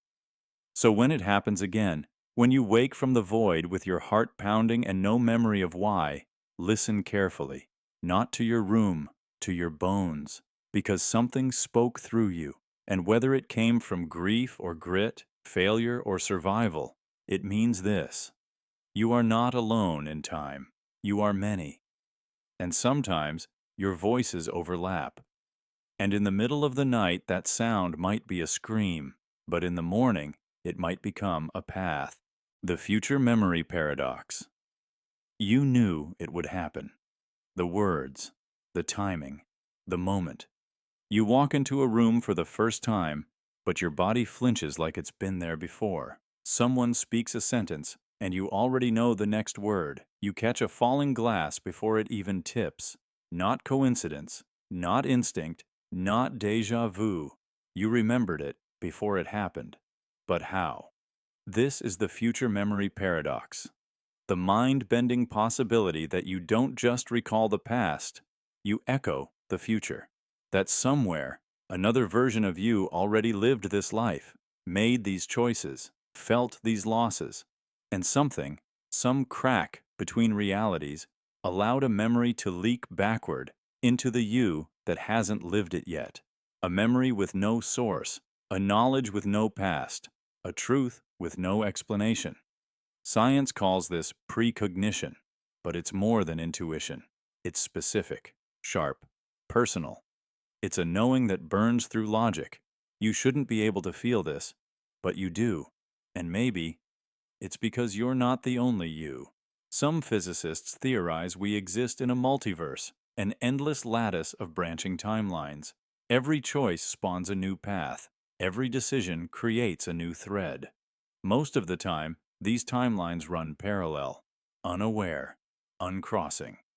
But what if, under the right pressure, the right emotion, the right event, two timelines overlap, and information, memory, spills across the divide? It's not a vision. It's not a guess. It's you, from somewhere else, someone who already lived the day, made the mistake, felt the impact, and now that memory is bleeding through the seams of space and time, reaching you. That's why you wake up crying over something that hasn't happened, why you flinch at a stranger's name before they do anything wrong, why you feel heartbreak for someone you only just met. You remember them, not from this life, from a version where you already walked that road, and maybe it didn't end well. Maybe that other you is trying to change the outcome by leaving fragments. Impressions, echoes, a whisper from the other side of possibility. Not this time. There are documented cases of people experiencing dreams that predict specific future events, conversations, locations, even tragedies. Not metaphor, not symbolism, literal precognitive scenes that play out exactly as they saw them. Science can't explain it, but maybe you already lived it once. Maybe the consciousness that powers you is not confined to a single thread of time. Maybe it rides the folds between worlds, gathering knowledge from paths you never consciously took. And maybe, in moments of extreme emotion or absolute stillness, that knowledge surfaces, not as a voice, but as a memory. And it feels like fate. But what if fate is just remembering too soon? The paradox is this: how can you remember something that hasn't happened? And the answer may be just as strange, because you already did, just not here. Time, after all, may not be linear. It may not even be real in the way we understand it. What if memory isn't just stored behind us, but also ahead? What if the future already exists, and what we call the present is just the needle on the record player, reading a groove that's already been etched? You aren't predicting the future. You're catching a glimpse of the next groove, the next track, a flicker of the next version of you, still echoing in your skin. And the question becomes, what will you do with it? Ignore it? Call it coincidence? Or trust it and change something? Because sometimes these future memories come with a feeling: urgency, dread, hope. You don't just remember what happens, You remember what it meant, what it cost. And in that knowledge is a rare gift, influence. You don't control the future, but you can respond to the echoes. You can notice the loop, break the pattern, try a different response, steer the wheel 1 inch sooner. And maybe that's the point. Maybe the other you isn't haunting you with ghosts. Maybe they're helping. Maybe this leak between worlds is a bridge, built by memory, reinforced by emotion, designed by fate. Or maybe it's none of that. Maybe it's just how human consciousness works. Beyond time, beyond logic, beyond space. We think we're bound to the present, but we're not. We drift, in dreams, in intuition, in memory fragments that feel like they came from someone else's story, until we live them. And when we do, they fit perfectly. So the next time it happens, when your heart jumps before the moment arrives, when your hands move before your thoughts catch up, pause. You're not insane. You're not broken. You're just remembering from the wrong direction. And the future? It's already whispering your name. The Snapshot Overwrite glitch. You wake up and something feels different. Not wrong, not broken, just shifted. You sit up, look around, go through the motions. Same room, same clothes, same name. But there's a disturbance beneath the surface, like static behind the eyes. A quiet hum in your bones that whispers, "This isn't the version you went to sleep in." You can't quite place it. A word feels off. A photo looks unfamiliar. Someone's laugh sounds wrong. You ask about an event you swore happened last week, only to be met with blank stares. You check your messages and see replies you don't remember sending. A scar you were sure was on your right hand is now on your left. You try to shake it off, but something inside you resists, because this isn't forgetfulness. This is the Snapshot Overwrite glitch. While you slept, something rewrote part of your timeline. A moment, a word, a truth, subtly but deliberately altered. And you woke up remembering both versions. One clear, the other buried, but both real. You're the last trace of what came before, a living backup file the system forgot to delete. This isn't fiction. People across the world describe it, moments of inexplicable knowing that the present has changed, that a past event now feels newly shaped, edited, or reversed. Not dream logic, not confusion, a deep, full-body certainty that time bent while they were unconscious, that someone, or something, ran an update. Science has names for similar experiences: confabulation, memory distortion, false recall. But those terms fail to capture the feeling, because when a snapshot overwrite glitch happens, it doesn't feel like a mistake. It feels intentional, like the universe itself replaced one frame of reality with another, and you just happened to catch the flicker. Let's break it down. Your mind encodes memory in a non-linear way. While you sleep, the brain performs what's called memory consolidation. It stores, cleans, compresses. It determines what to keep and what to toss. But sometimes, especially during deep sleep or REM, your brain opens itself to subtle shifts. Whether from internal rewiring, external influence, or unknown quantum interactions, your memory map becomes editable. Not because you're dreaming, but because you're vulnerable. And that's when it happens. A tiny correction, a shift in a decision, a rerouting of an outcome. The system, whatever that means, implements the change and restabilizes the timeline. It's surgical, clean, precise. Everyone else wakes up and steps into the new reality as if it was always this way, because for them, it was. But you? You're still tethered to the old frame. You remember a version that no longer officially exists, like a skipped track in a record, a snapshot that was meant to be overwritten, but wasn't fully erased. And that's why it feels so eerie. It's not that the world is completely different, it's that it's almost the same. Familiar, but uncanny. Like walking into a mirrored room where everything is where it should be, but somehow facing the wrong direction. This phenomenon is often brushed aside. You tell someone, and they laugh. You probably just dreamed that. But you didn't. You felt the shift. You felt the rewrite ripple through your bones. You looked at a photo you've seen 1,000 times and swore the background used to be red, not blue. You remember a friend's story ending in tragedy. Now it ends in success. You recall an argument that left scars, yet now there's no evidence it ever happened. You're not alone.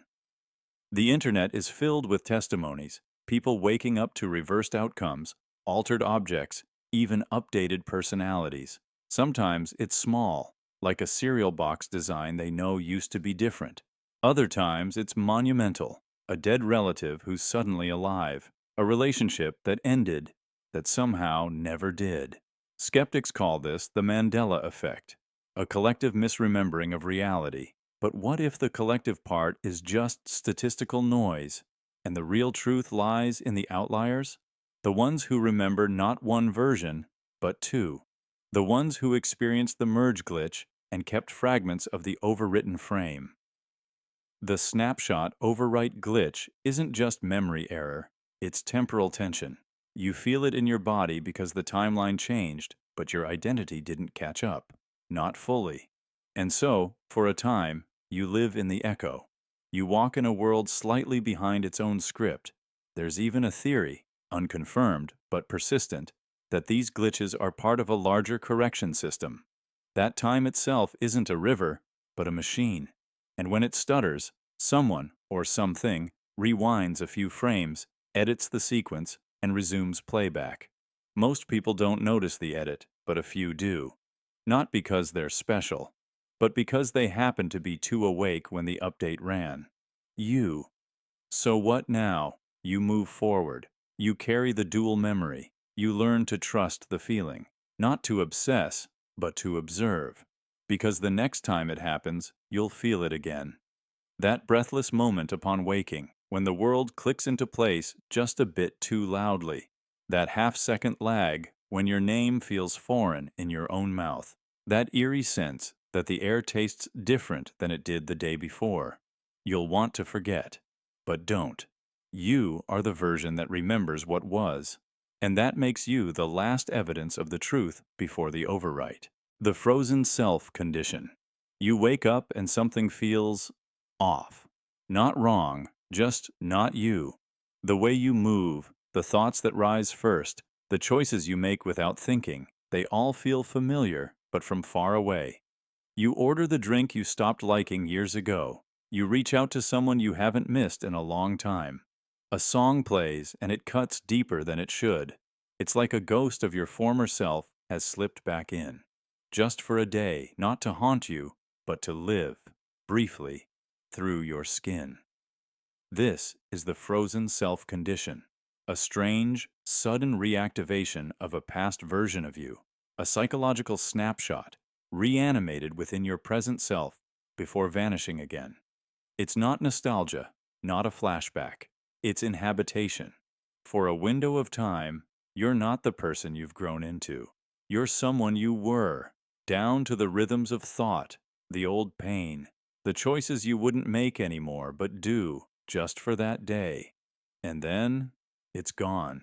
You wake again the next morning and the clothes don't fit right. The messages you sent feel foreign.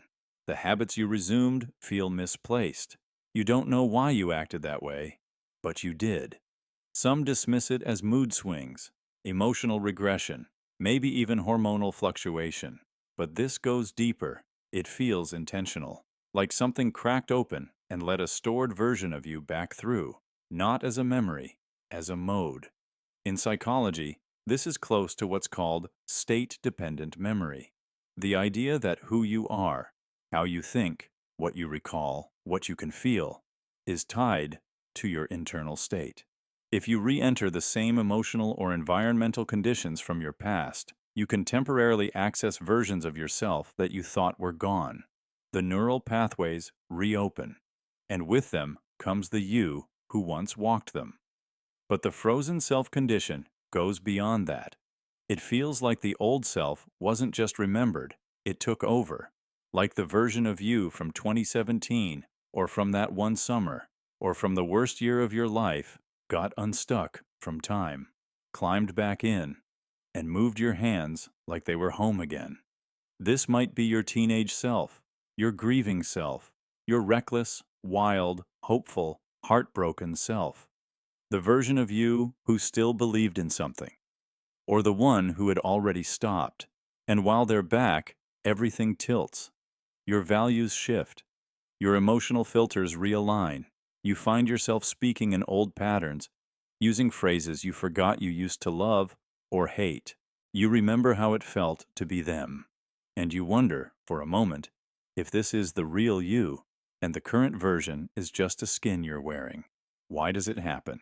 Some theorists suggest that your identity is not a linear story, but a collection of selves frozen in time, each tied to an experience, a trauma, a joy, a turning point. Most days, your dominant self, your present version, guides the body. But under certain stressors or cues, another self breaks through.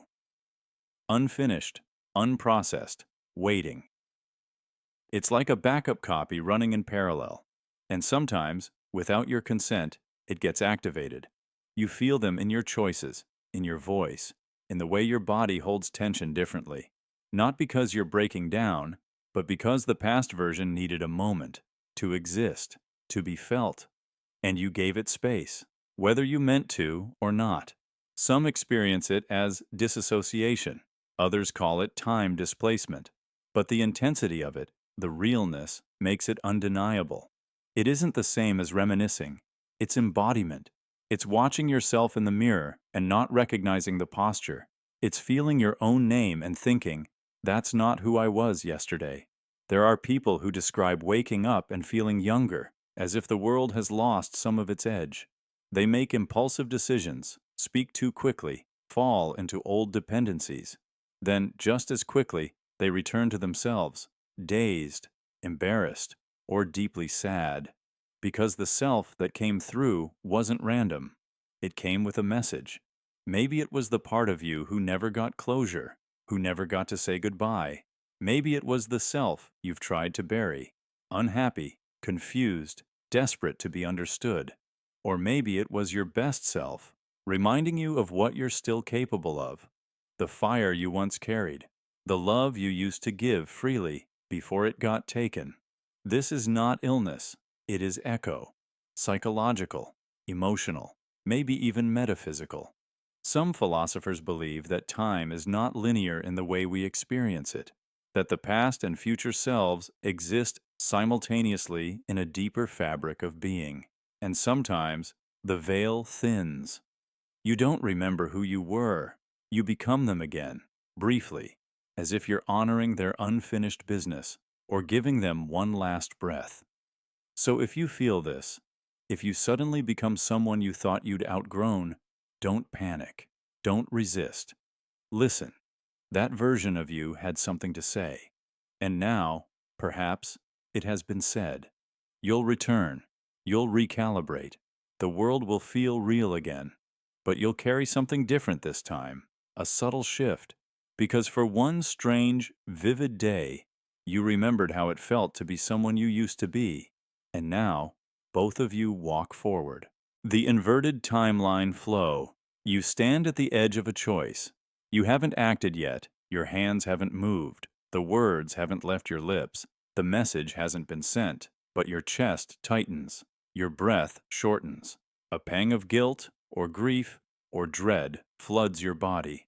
The emotion hits first, before the act, before the event. You haven't done it yet, but it feels like you already have. This is the inverted timeline flow, the unsettling phenomenon where emotion precedes action, where consequences arrive before causality. It isn't imagination. It isn't just anxiety. It's a real, visceral response your body and mind deliver, as if the timeline has already played out, and you're only catching up. As if something ahead of you is feeding its signal backward. It defies logic. It feels like the future is bleeding into the present, and you're not alone. Across thousands of personal accounts and psychological observations, people report eerily consistent experiences. A decision is pending, major or minor. And without warning, the body reacts. Shame, heartache, relief, grief. But no trigger has occurred. The email hasn't been sent. The goodbye hasn't been said.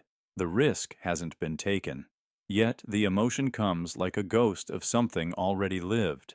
How is this possible? The brain, we're told, processes time linearly. Input, interpretation, output. Action leads to outcome. But the subconscious doesn't follow those rules. It's not tied to the clock on the wall. It lives in loops, associations, simulations. And when confronted with a potential future, it doesn't wait to respond. It simulates the aftermath, internally, silently, instantly. It delivers the emotional echo before the event even occurs. This echo becomes your warning, or your grief, or your guilt. But what if it's more than simulation?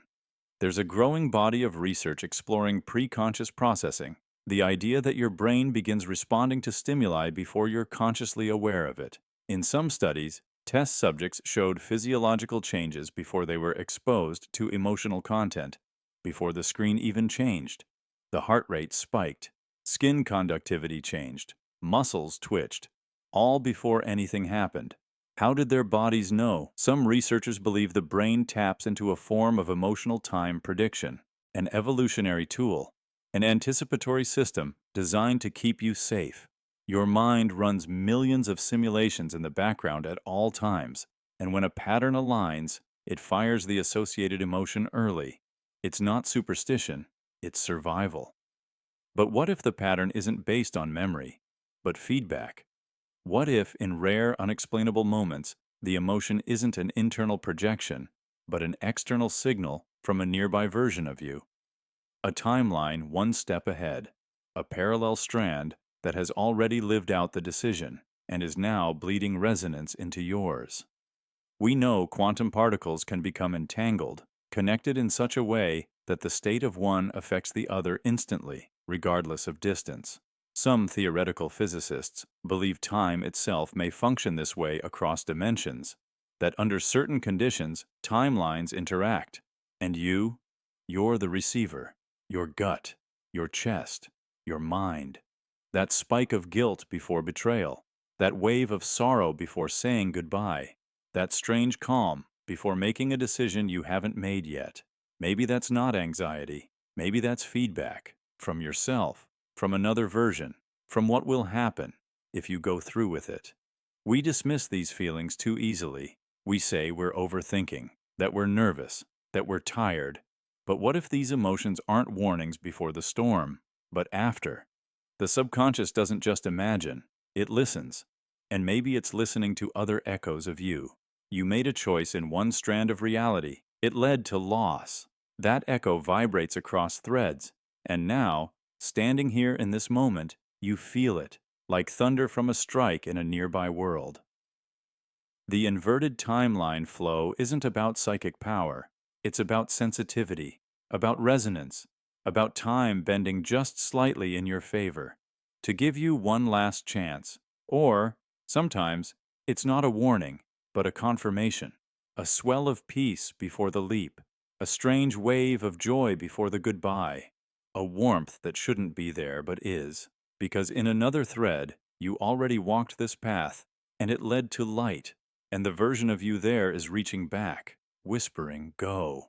This is more than instinct. It's narrative intelligence. Your mind isn't just reacting, it's reading.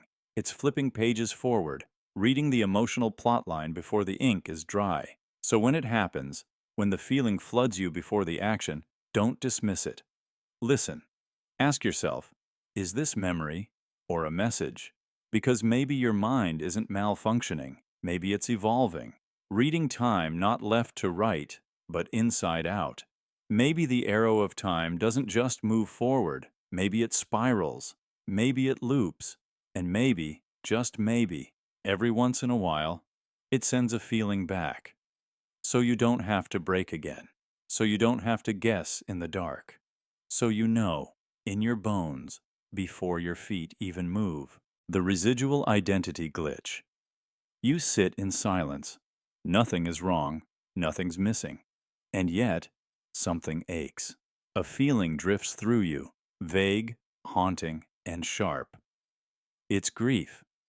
But not for someone who died, not even for something you lost. It's grief for a version of yourself that never came to be.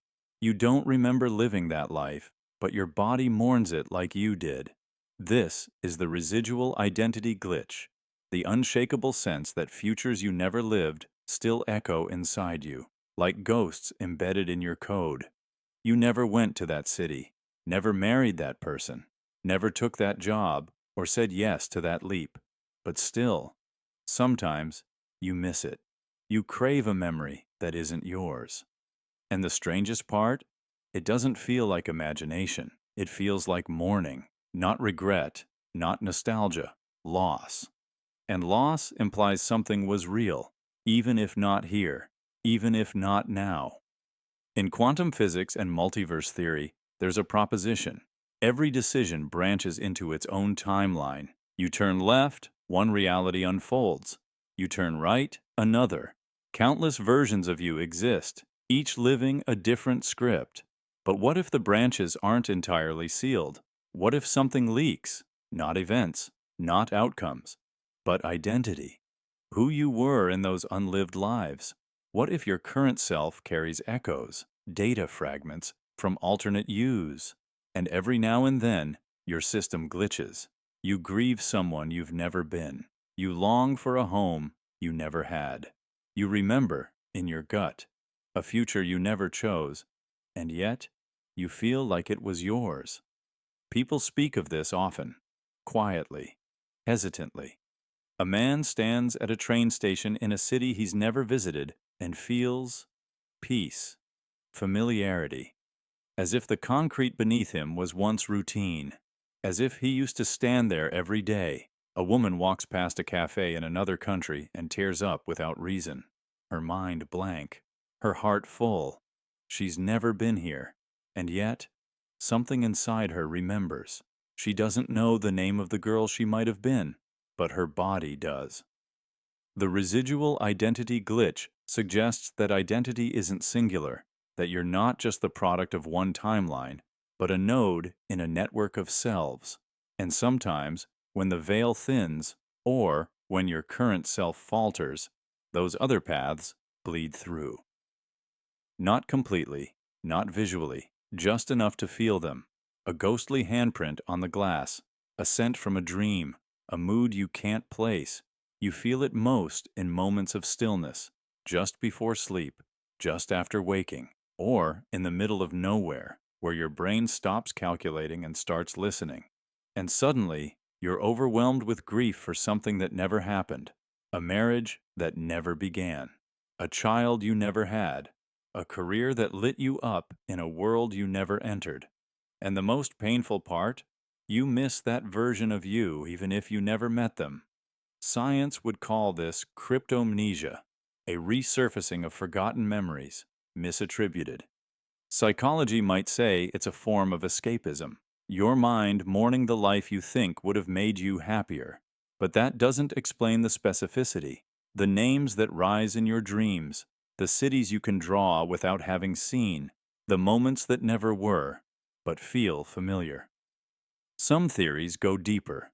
They say your consciousness may stretch across timelines, entangled with others through quantum resonance, not metaphorically, literally. Each version of you pulses at a frequency, and under stress, or emotion, or silence, those frequencies interfere. You tune in, not fully, but enough to feel what they feel, and sometimes what they lose. It's not just sadness, it's recognition. Recognition of paths you never walked, but still shaped you. Because maybe identity isn't just what we do. Maybe it's also what we could have done. The choices we didn't make still leave fingerprints, and sometimes they ache. So when you feel that grief rise from nowhere, don't dismiss it. It's not madness, it's memory without a timeline. A fragment of a life you didn't live, but that still lives in you. A reminder that you are larger than this moment, that your soul is not linear, that you carry stories you never told, and goodbyes you never got to say. You are haunted, not by others, by you. And maybe that's the most human thing of all. The location displacement effect. You're driving down a familiar road. You've taken it 100 times. You know every curve, every bend, every landmark. But then, it turns right. You slow down, confused. Because you remember, the road used to curve left. You're not guessing, you're certain. But here it is, a paved, clean arc to the right, as if it's always been that way, as if your memory is broken. But it's not. This isn't forgetfulness. This is the location displacement effect, a glitch not in your brain, but in your reality. And the feeling it leaves behind is unlike anything else. Not fear, not surprise. It's displacement, like you woke up a millimeter to the side of your life. Everything looks the same, but one thread is out of place. One truth just slightly wrong. You try to explain it. Maybe they did construction. Maybe your memory's fuzzy.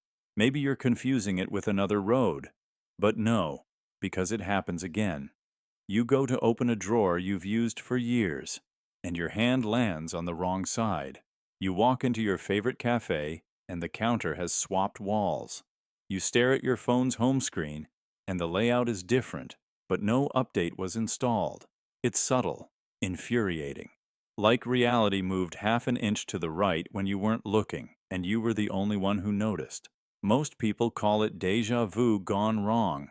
Some call it false memory. But deeper down, you know better. Because it doesn't feel like forgetting. It feels like misalignment. Like you were picked up and dropped into the closest version of your life, but not the same one. A backup, a side save, a branch that split off a little too early. Some theorists believe this is the effect of version bleed, when overlapping timelines in a multiverse collapse or correct themselves. You were on track A, but due to a shift, cosmic, emotional, quantum, you were nudged into track B. It's nearly identical, but not perfectly, because B was written slightly differently, and the change is not erased, just smoothed over. Like code that wasn't completely wiped, just rewritten lazily. The system thinks you won't notice, but you do, because your body remembers the left turn, even if the map says right. It's not just roads, it's entire layouts, cities, apartments, people's houses, the way a street used to slope, the direction the sun hit the window at 4 p.m. You remember it one way. Everyone else insists it was never that way. And now you're left wondering, which version is real? Maybe both were. Maybe you're living inside a world that had to reboot without telling you, and something didn't load properly. A misflagged memory, a corrupted coordinate, and now your awareness is experiencing both versions at once. You remember the fork, but you're driving the straightaway. You remember the door on the left, but it opens to the right. And when you say it out loud, people look at you like you're sleep-deprived. So you stop talking about it. But you never stop noticing. It's called the Mandela effect on a large scale. But this is different. Because it's not collective. It's personal. Your own past. Rewritten in real time. And only you know the difference. And it begs the question, why? Why are some people more aware of these misalignments? Why do you remember the older version, while everyone else follows the script? Some say it's because you're an outlier, that your consciousness is more mobile, more aware of the gaps. Others say it's trauma, that moments of great stress can shift your alignment, causing your path to change slightly without your permission. But maybe it's not malfunction at all. Maybe it's evolution. Maybe you're waking up to the fabric of the construct, seeing the stitches, feeling the warp.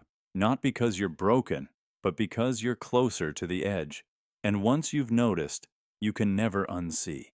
You'll begin to feel it before it happens.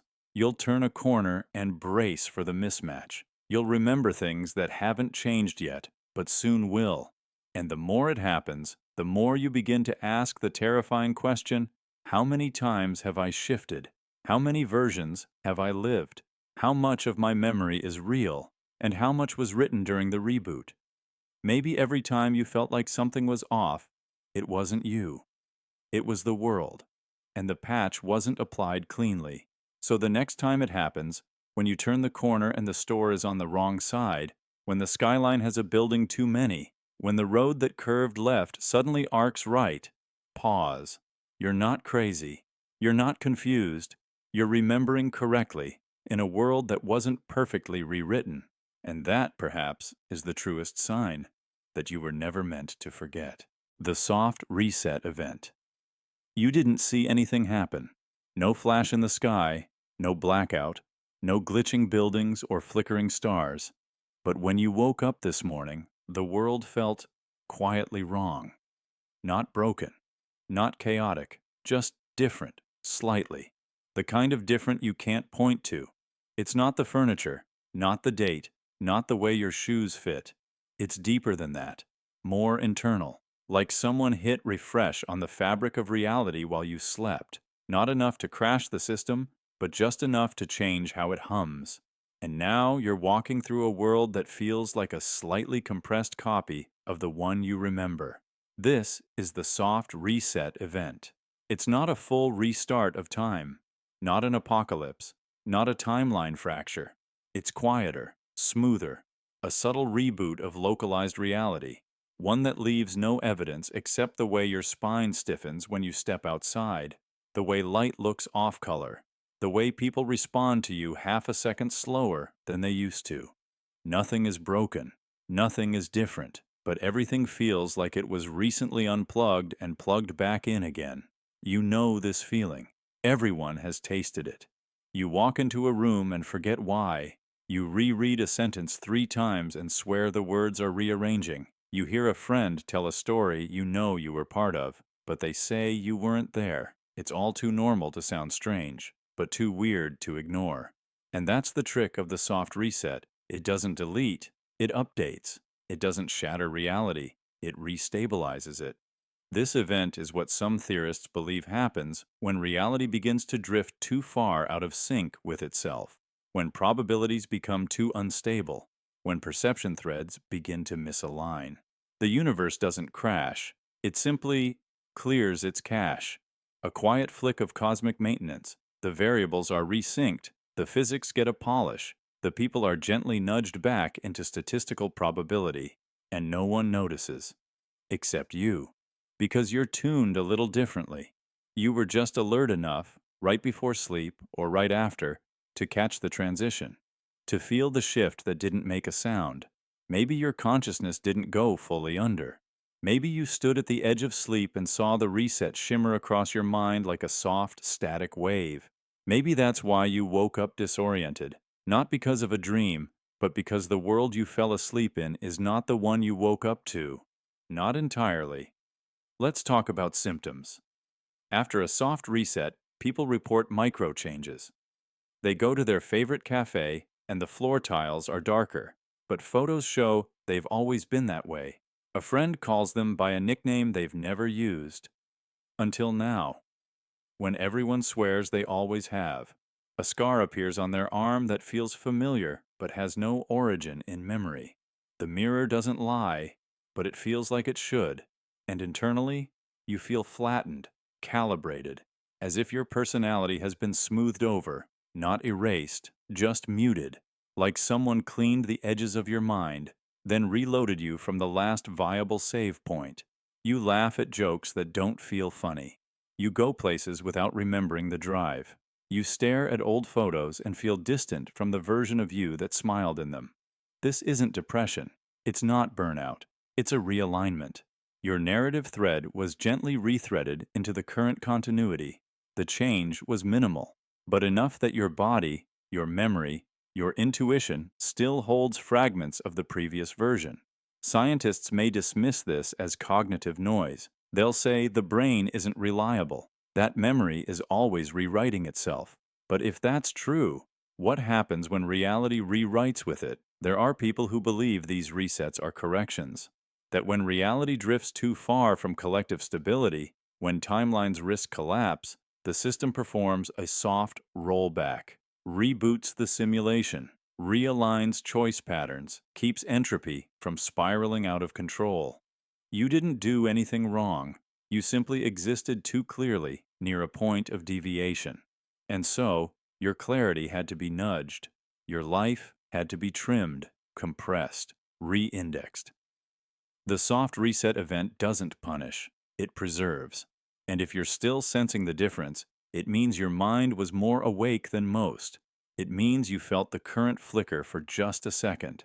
You remembered how the air used to smell, how time used to feel. And now, you can't unknow that something has changed. Not drastically, but fundamentally. You are not broken. You are the part that didn't fully reset. You are the leftover code from a version of the world that no longer exists. And that awareness? It's not madness. It's proof you noticed the moment when everything blinked and came back the same, but subtly not. The box. Inside the box. You chase truth like it's a destination. You study, question, analyze until the answer appears. Clean, complete. For a moment there's relief, clarity. You found it. But then, something shifts.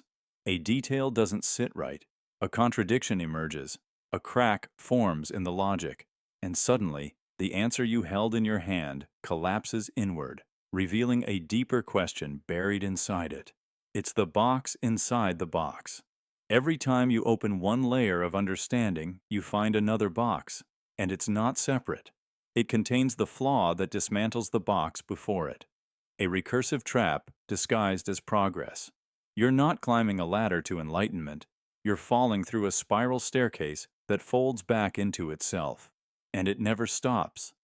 This isn't just a metaphor. It's a real condition of how reality behaves when you try to pin it down. You think you've got it, then it wriggles free. In science, it shows up as incompleteness. Gödel proved it in mathematics. Every consistent system contains truths it cannot prove. In physics, the unification of quantum mechanics and gravity keeps breaking apart. Every theory is elegant until it collapses under its own assumptions. It's not error, it's structure. The box always contains the seed of the next question. You feel this in your own life. You think healing looks like closure until the healing opens more wounds. You find purpose until it contradicts the part of you that wants peace. You seek truth, but the closer you get, the more it dissolves, as if reality is programmed to dodge resolution, to hint, to echo, to gesture, but never to rest. Some say this is a feature of consciousness itself, that the brain isn't designed to reach truth, but to chase it, that the mind loops because looping is the point. Every answer is a placeholder, a container for the next question. And when you try to escape it, through faith, logic, or despair, it folds inward again. The system doesn't fail, it protects itself. Because a universe that could be fully known might not survive the knowing. In philosophy, this idea has roots. The concept of infinite regress, where each explanation demands another explanation. Why is the universe here? Because of the Big Bang. Why the Big Bang? Because of quantum fluctuation. Why that fluctuation? The questions don't end. The answers devour themselves. Even in spirituality, you see it. Mystics speak of peeling away the ego, the self, the illusion, only to find that the true self is just another veil. Enlightenment becomes a paradox. You lose the self, only to realize there was never a self to lose. Another box, another fold. You might ask, if everything collapses, if no answer holds, what's the point? And that's the question that lives in the deepest box. The illusion isn't just in the answers, it's in the assumption that there must be one. Maybe reality is not a puzzle to solve, but a recursion to witness, a structure that was never meant to end, only to reflect, to mirror you back at yourself. Each box not a trap, but an invitation. Each collapse, not failure, but evolution. When you realize this, something shifts. The frustration softens. The search becomes less frantic. Because the loop is no longer a curse, it's a dance. You open a box, it folds inward, you smile, you open the next. This is how meaning works. You find love, then you doubt it, then you deepen it, you make peace, then life cracks it open again. You reassemble, you think you know who you are, then you grow. And the old self becomes a box that no longer fits. There is no final answer, There is only movement, only curiosity surviving collapse, and perhaps, just perhaps, that's the true shape of this place. A recursive architecture, a dream nested inside a dream, a box, inside a box, inside you. The perspective ownership error. You're in a normal moment, brushing your teeth, walking down a hallway, buying coffee. Nothing dramatic, nothing cinematic. And then, without warning, the shift happens. It's not paranoia. You don't think someone's watching you through cameras or hiding behind mirrors. It's subtler, stranger. You just feel wrong, but not in your body, in your perspective. For a second, it doesn't feel like the world is unfolding around you. It feels like it's unfolding at you, as if you're no longer the protagonist, but the background character. Or worse, the story doesn't belong to you anymore. It belongs to someone else. This is the perspective ownership error, a glitch in selfhood, a disruption in narrative gravity, and it's more common than you think. We grow up believing the world is centered on our experience, not in a selfish way, but structurally. Your memories, your feelings, your decisions, they form the spine of your reality. The world builds itself around you. The people, the events, the meaning. You're the camera. Everything else is scenery. But then something slips. Suddenly, your viewpoint feels displaced, like someone else is behind the camera, like you're being seen from an external vantage point that isn't yours, as if the first-person lens of your life has been swapped out, and now you're on the outside of the story you thought you were telling. Some describe it as watching themselves from across the room, not visually, but narratively, like the camera of life pulled back and someone else took center stage. Others feel a sudden self-consciousness, not rooted in insecurity, but in disconnection. You don't feel embarrassed. You feel irrelevant, unwritten, like the plot continued without you. This isn't just dissociation. It's not depersonalization, where you feel numb or unreal. This is something different. This is the eerie sense that your narrative identity, the gravitational center of your story, has shifted elsewhere.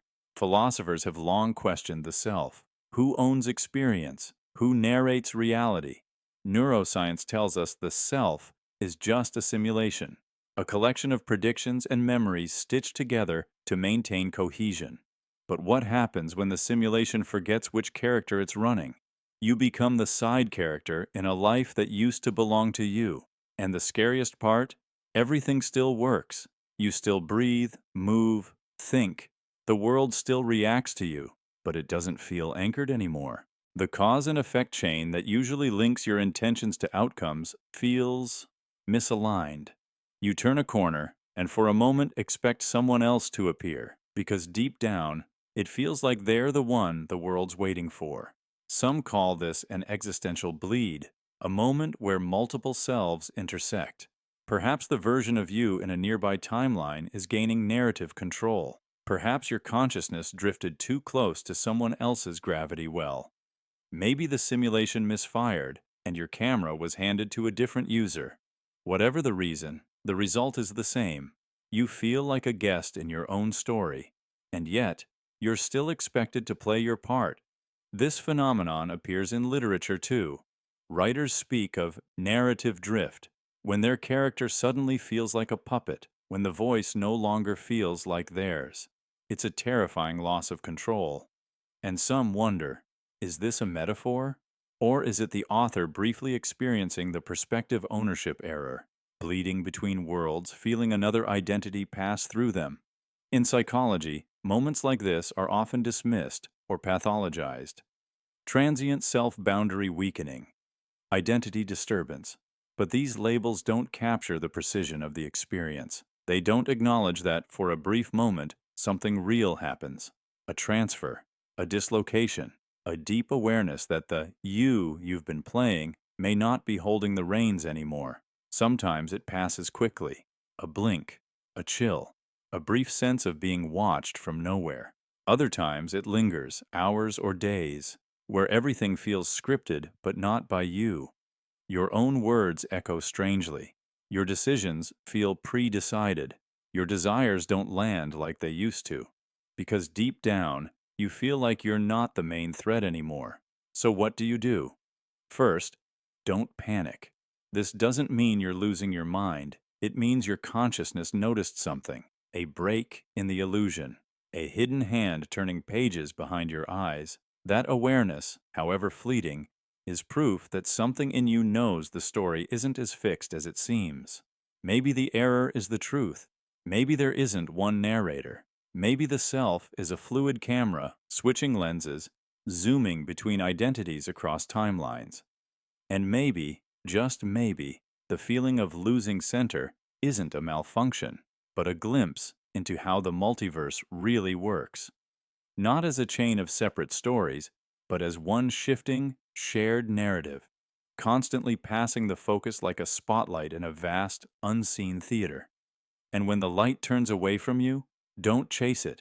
Watch, feel, listen to what the world becomes when it's not about you. Because sometimes, in those moments, you find a deeper kind of self, one that isn't bound by center stage, one that exists even when no one's watching. You haven't disappeared. You've just seen the camera and remembered that you're not only the actor, you're also the lens. The misaligned fate. Merge. You meet someone. They smile, say their name, maybe shake your hand, but something doesn't add up. Because even in that first moment, you know them. Not just in the casual, you seem familiar way, not déjà vu, not misrecognition. You know them, and not from this life. This is the misaligned fate merge, the idea that some people in your life aren't strangers, but fractured pieces of a shared destiny bleeding into the wrong timeline. A connection not born in this version of reality, but carried over from one that nearly was. You've felt it. You meet someone, and the air bends. Conversation flows like it's picking up from a pause you never had. They understand your humor, your quiet, your sorrow, without needing context. You move in rhythm, fast, unearned rhythm, as if the two of you rehearsed this already, somewhere else, maybe in a timeline that never fully came to be. But fate? Fate doesn't like loose ends. In the theory of infinite timelines, every relationship plays out in every possible way. You love them. You never meet. You fight. You marry. You walk away. You die in each other's arms. You never say a word. All versions unfold. But sometimes, those threads cross. And when they do, fate stutters. It merges where it shouldn't. People meet across forks in the timeline, not because they're supposed to, here, but because they were meant to, somewhere else. And the result is eerie, electric. Two people colliding at the wrong coordinate, but with the right energy. You might call it chemistry, soul recognition, twin flames. But it goes deeper than romance. Sometimes it's a stranger who makes you feel safer than family. Sometimes it's someone you've known for days, who understands you better than people who've known you for years. And sometimes it's someone who leaves, but the absence haunts like a lost lifetime. Because maybe that's exactly what it is. A lifetime, lost. You met them in another fork of time, one that branched in a different direction. But the connection was strong enough, old enough, true enough, that even here in the wrong reality, the bond couldn't help but find you again. Misaligned fate. But fate, nonetheless. And when it merges, when a person from another possible future appears in this one, everything shakes. You question the moment.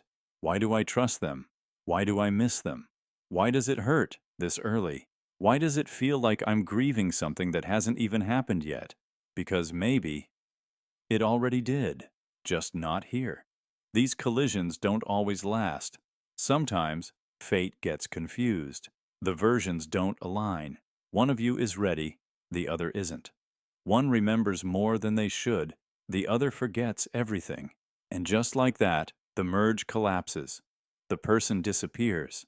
Not physically, emotionally. You try to hold on, but the pull fades. The resonance flickers. The person you knew becomes a person you met. And you're left wondering, was it real? Or was it just a fracture? Some say these connections are echoes. Others call them destiny glitches. But there's a truth buried beneath all theories. Some souls orbit each other across timelines, and sometimes, rarely, they land in the same moment, by mistake, by force, by something older than logic. And when they do, you feel it, not in your mind, in your bones. You recognize a smile before it's shown. You feel the end before it begins. Because part of you already lived it, and part of you still remembers. That's the cost of merging misaligned fate. The beauty is instant. The grief is ancient. But for a moment, however brief, you get to meet someone you were always supposed to know. So, if it happens, if someone appears and you can't explain the pull, don't run, don't question, just listen. Because that moment, it's more than coincidence. It's a collapsed timeline. It's destiny, trying again, even if it only gets one breath. The consumption paradox. Leak. You eat, you sleep, you hydrate, you rest.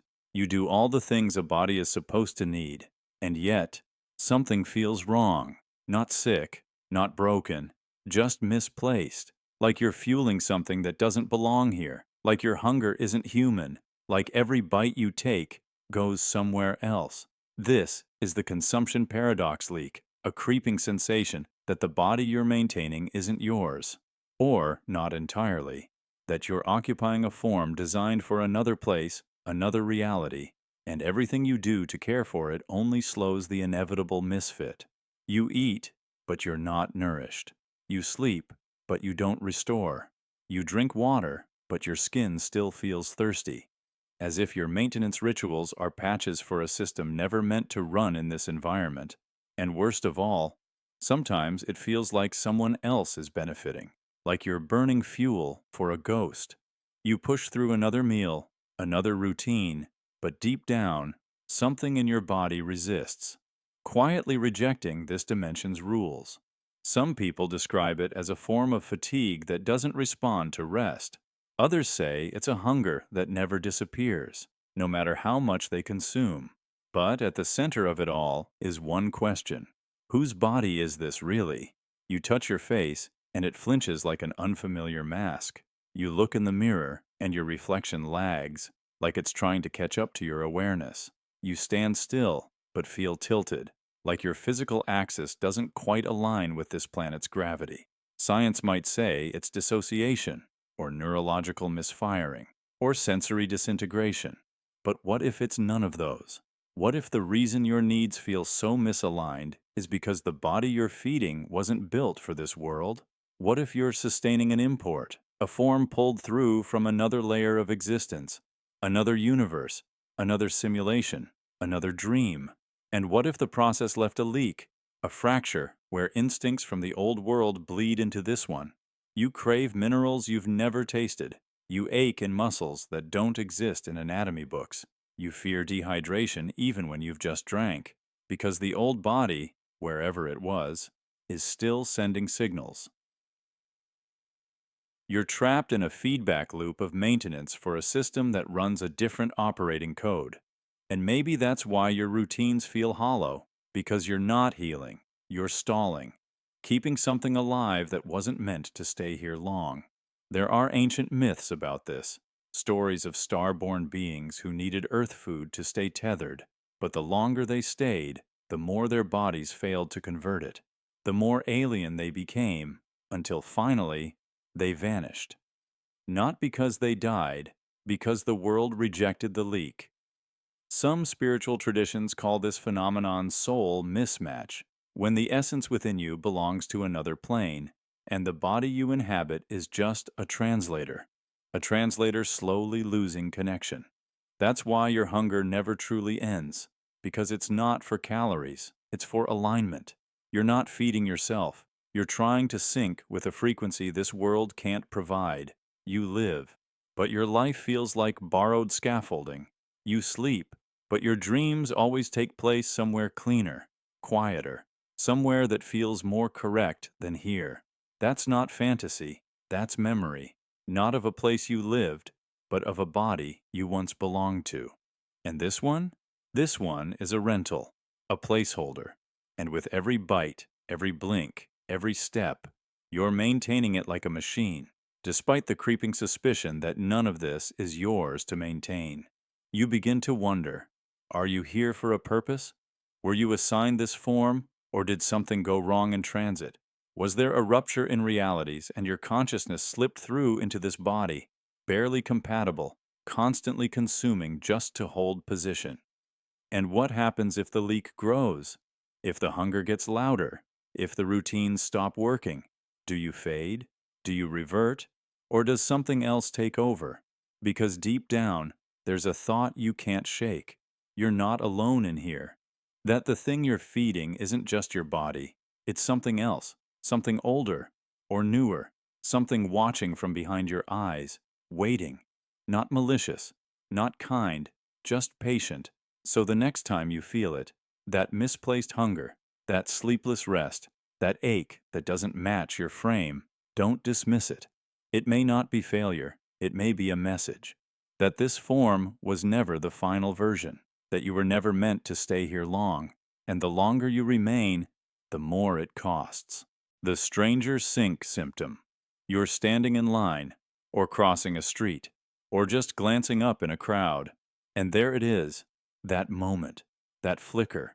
A stranger mirrors you, not just by coincidence, not just by chance. They move the way you do, shift when you shift. Their hand brushes their face just as you do yours. They exhale when you do. Same rhythm, same depth. Not imitation, not mockery. Something deeper, symmetry. Your spine tightens because it doesn't feel like coincidence. It feels like connection, unearned, unspoken, and absolutely impossible to explain. This is the stranger sink symptom, a phenomenon where two people, unrelated, unknown to each other, briefly operate under the exact same rhythm. They breathe together, blink together, make the same choices in the same moment, not once, but multiple times in a row. It feels like acting out a script you didn't write, alongside someone who got the same version of the script by mistake. You don't talk. You don't need to. In fact, speech might break the spell. Because this isn't about communication, it's about alignment. As if your bodies are tuned to the same hidden frequency, and for a few surreal seconds, you're more connected to this stranger than people you've known for years. It doesn't last long. 5 seconds, maybe 10. A glance, a step, a breath. Then one of you turns, or the moment ends, and reality snaps back to normal. But it leaves a trace, a question, a static hum that follows you into the rest of your day. What just happened? Science will call it mimicry. A subconscious survival trait. Humans often mirror others to signal safety, empathy, belonging. It's part of the social code, but that doesn't explain the timing, the precision, the way it feels less like you're responding to them and more like you're both following something else. There's a deeper theory, a weirder one, that this isn't mimicry. It's syncing, a glitch in the temporal algorithm that governs behavior and identity. According to some physicists and fringe theorists, time isn't smooth. It's pixelated, quantized, like a simulation updating frame by frame.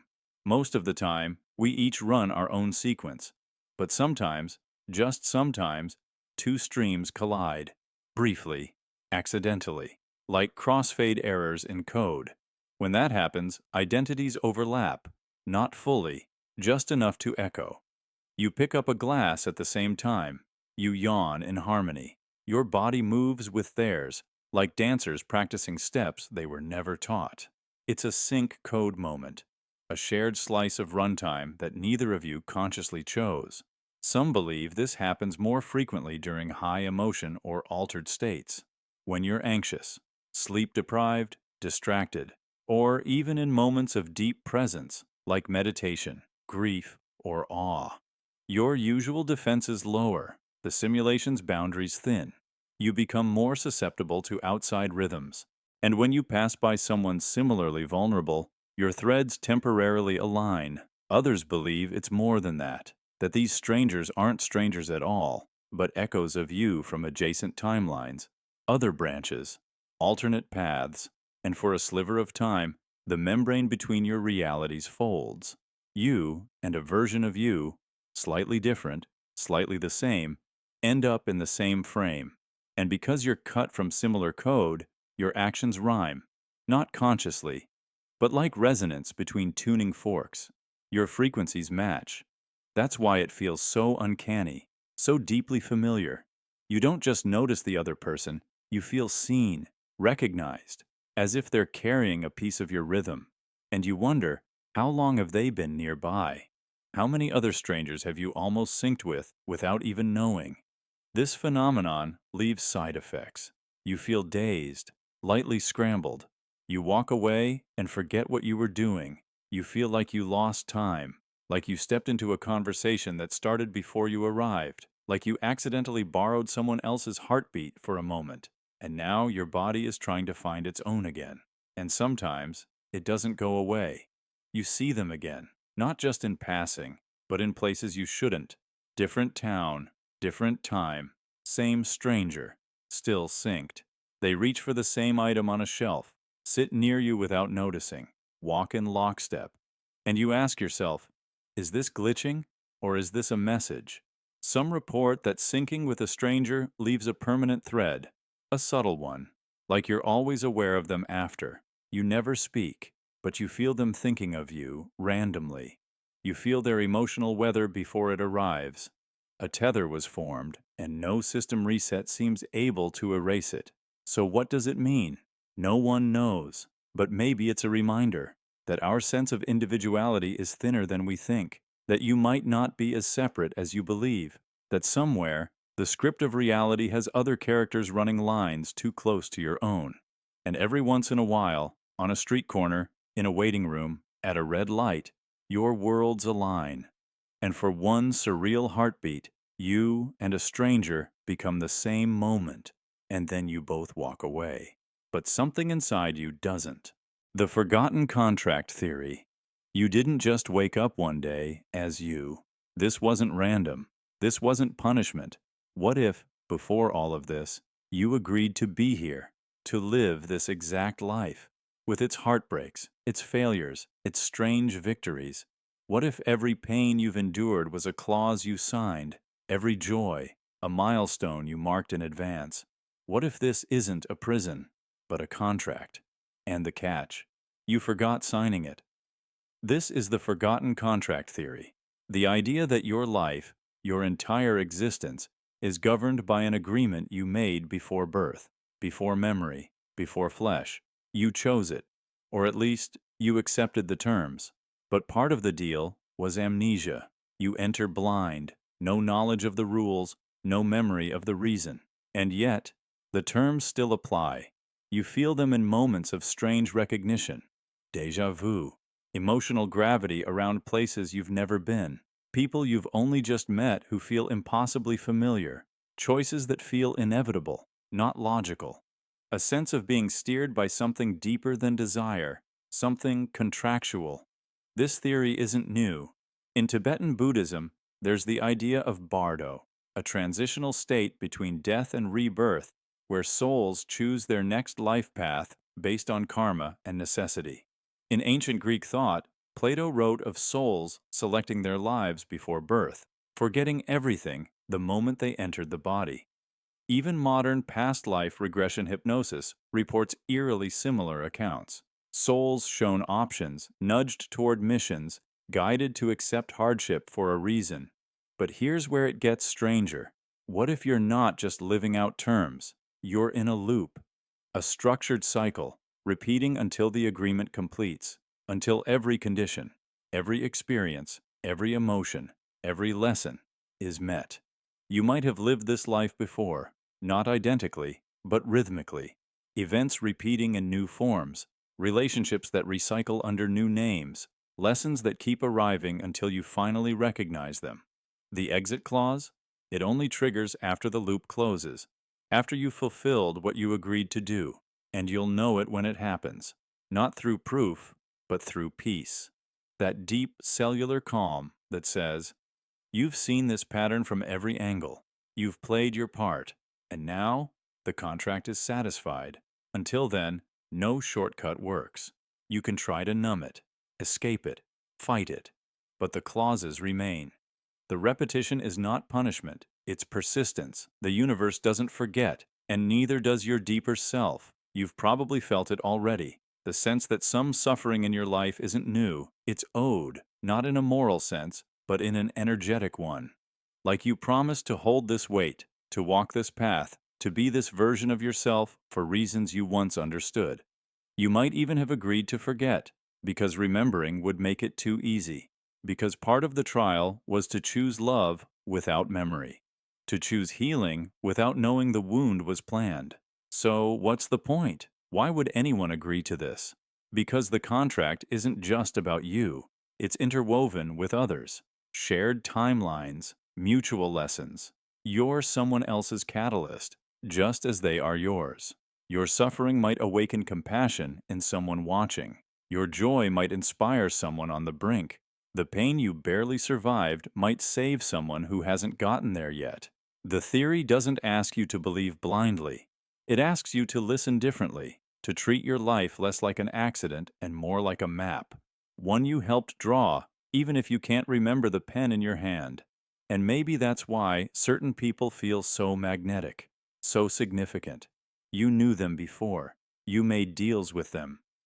Find me when I'm lost. Remind me what I came to forget. You meet, and something old flickers. Not in thought, but in bone. And maybe that's why certain moments feel scripted. Why certain tragedies leave echoes. Why you dream of places you've never seen. Because you're not just living forward. You're circling something, closing a loop. And when it closes, really closes, everything changes. You remember the silence beneath thought. You remember the hands that drew the map. You remember yourself, not the version you wear here, but the one who signed the contract, the one who watched this entire life like a film and said, "Yes, I'll live that." And then, when it's time, the exit clause activates. The door opens, and what waits on the other side is not death, but disclosure. The pattern prediction fault. You pause, just for a second, and know what's about to happen. Not because you've seen it before, not because it's logical or predictable, but because something inside you whispers the answer before your brain finishes the question. You open a door and already feel the emptiness beyond. You pick up your phone just as the message arrives. You answer someone's sentence in your mind before they speak, and you're not surprised because it feels familiar, like déjà vu, but not frozen, active, like you're pulling moves from a script you didn't write, but somehow remember, not from this moment, but from another one just like it, a moment that's never happened, at least, not here. This is the pattern prediction fault, the quiet malfunction where your instincts stop following logic and begin drawing from a source deeper than memory. A buried pattern, a hidden feedback loop that delivers next steps without explanation. You don't know why you know, you just do. And it's not always right, but when it is, it feels unshakably true. Your mind is built to predict. It loves cause and effect.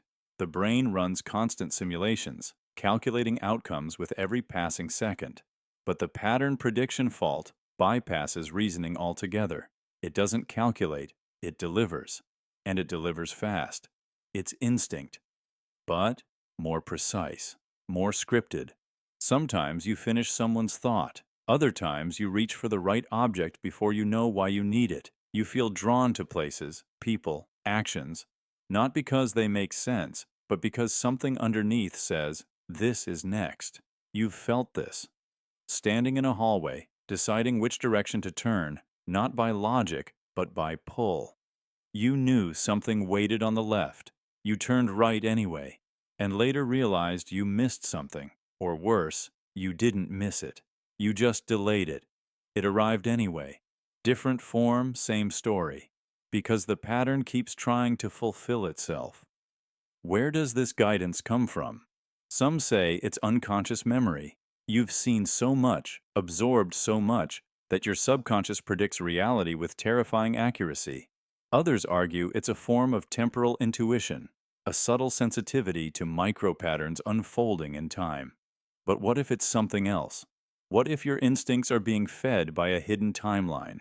One running alongside yours, not visible, not accessible, but entangled. A life where you already made these decisions, lived these moments, where the outcome has already been written. And now, through unknown physics, through emotional resonance or quantum bleed through, it's leaking into you. You're not predicting the future. You're remembering it from a version of yourself just out of phase. Yases. Some call this parallel bleed, a metaphysical glitch where your perception syncs with another strand of your identity. For a split second, or longer, you tune into another you running just ahead of this moment, like a ghost leading the way. And that ghost feeds your instincts. Not perfectly, not cleanly, but urgently. You feel it strongest in moments of change, choices, stress, vulnerability. Because those are the moments where the timelines diverge the most, and your system tries to grab onto the path already taken, the path where things worked, or failed, or mattered. Think back. The time you knew the phone would ring before it did. The day you reached for your bag just before needing something buried inside. The moment you said I love you, seconds before the other person opened their mouth to say the same. The accuracy was eerie, not magic, not miracle, just a pattern you didn't consciously learn, but already lived somewhere else. And it doesn't always work. Sometimes the feedback is scrambled. You act on a pull and nothing happens. You make a move and it backfires. That's the distortion, the noise in the signal, two timelines out of sync. But the more you feel it, the more you recognize the sensation, a buzzing in the chest, a tingle in the limbs, a quiet certainty that doesn't explain itself, but never begs either. It just is. The pattern prediction fault isn't a flaw in your reasoning. It's a glimpse into something bigger, a moment where logic blinks and instinct answers for you, because it already knows how this scene plays out, because the other you already performed it, and their footsteps echo forward through the cracks. So what do you do when it happens? You listen, carefully. Because while logic argues and emotions scream, this voice whispers. It doesn't demand, it simply remembers. And the more you notice it, the more your mind adapts. You stop overthinking. You stop guessing. You start moving in rhythm with something unseen but trustworthy. A hidden script running beneath your thoughts. Not to control you, but to remind you, you've done this before. Not here, but somewhere close. And the story wants to unfold the way it always has, unless you choose to break it, because even when the pattern feeds you, you still have a choice to follow it, to change it, or to finally understand who's been holding the pen. The boundless fork trap. You make a choice, small, simple, maybe even unnoticeable, but somewhere, everywhere, another version of you made a different one. That's the rule, isn't it? Infinite branching timelines. Every decision splits the universe. Every possibility plays out. Every version of you lives its own truth. But what if that's only part of the story? What if the forks are real, but you're not free? What if your consciousness is caught in a loop, and only this version of you, this specific you, keeps reloading the same hard lesson over and over again? This is the boundless fork trap, the idea that while infinite versions of you roam free, evolving through different paths, one version stays chained. You, the one who never gets to graduate the lesson, the one who keeps reliving the heartbreak, the mistake, the fall, over and over and over. You try to make better choices. You swear this time will be different. You cut ties. You start fresh. You heal. You hope. And yet, somehow, the same pain returns. In new clothes, through different people, from unexpected angles, but it always feels the same.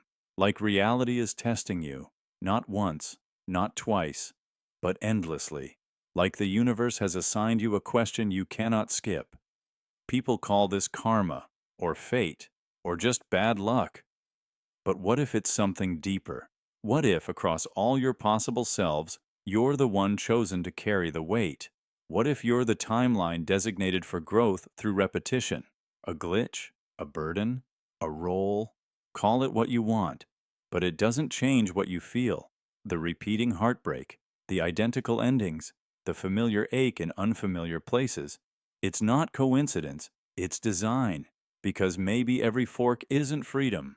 Maybe every fork is a test. And you are stuck on the hardest level. The boundless fork trap means your other selves get the easier lessons, the gentler losses, the lighter endings. But you get the loop that hurts, not to punish, but to forge. And still, you wonder, why me? Why this version? Why does it always end the same? Maybe because you're the one who can endure it, because this is the self that can understand it, not just experience pain, but see through it, to the deeper code beneath, to the lesson woven into the agony.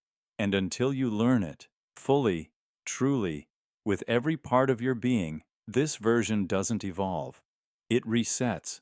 Maybe that's why your life feels like chapters repeating with new titles, why certain faces appear again and again, different names, same feeling, why every goodbye feels rehearsed, why joy always comes with a timer, because this timeline isn't random. It's a forge, and you're the metal, being shaped, being burned, being tested. Not because you're weak, because you're meant to break free, not into comfort, but into clarity. So here's the real paradox. You are surrounded by infinite lives, but the only one you get to remember is this one, the hard one, the looped one, the timeline where every choice echoes a familiar pain. And that pain, that's the signal. It means you're close, because pain is the last wall before transformation. And if you feel like you've failed 100 times, it means you showed up 100 times. That matters. So if you're in the trap, if you feel it resetting again, don't give up. Don't numb it. Don't run from it. Turn into it. Study it. Feel every part of it. Because only one version of you has to break the loop for all of them to be free. And maybe that version is you. The loop disguised as growth. You're doing better. You're waking up earlier, eating cleaner, cutting out distractions, healing. They say you've grown, and maybe you have, but deep inside, there's a whisper, small, quiet, relentless. Haven't I been here before? The books change, the habits change, the words, the mantras, the apps. But the pattern, the feeling, it's the same. Like you've been circling this place under different names, a new identity, a better you, a stronger, wiser, healthier you. But still, you. Still walking the same hallways, just with fresher paint. This is the loop disguised as growth, the unsettling realization that what we call self-improvement might be the most beautiful mask of all. A polished shell worn by a deeper cycle we've never really escaped. You tell yourself you've changed, and in some ways, you have. But zoom out, further. Look at the emotional structure underneath it all. Same fears, just renamed.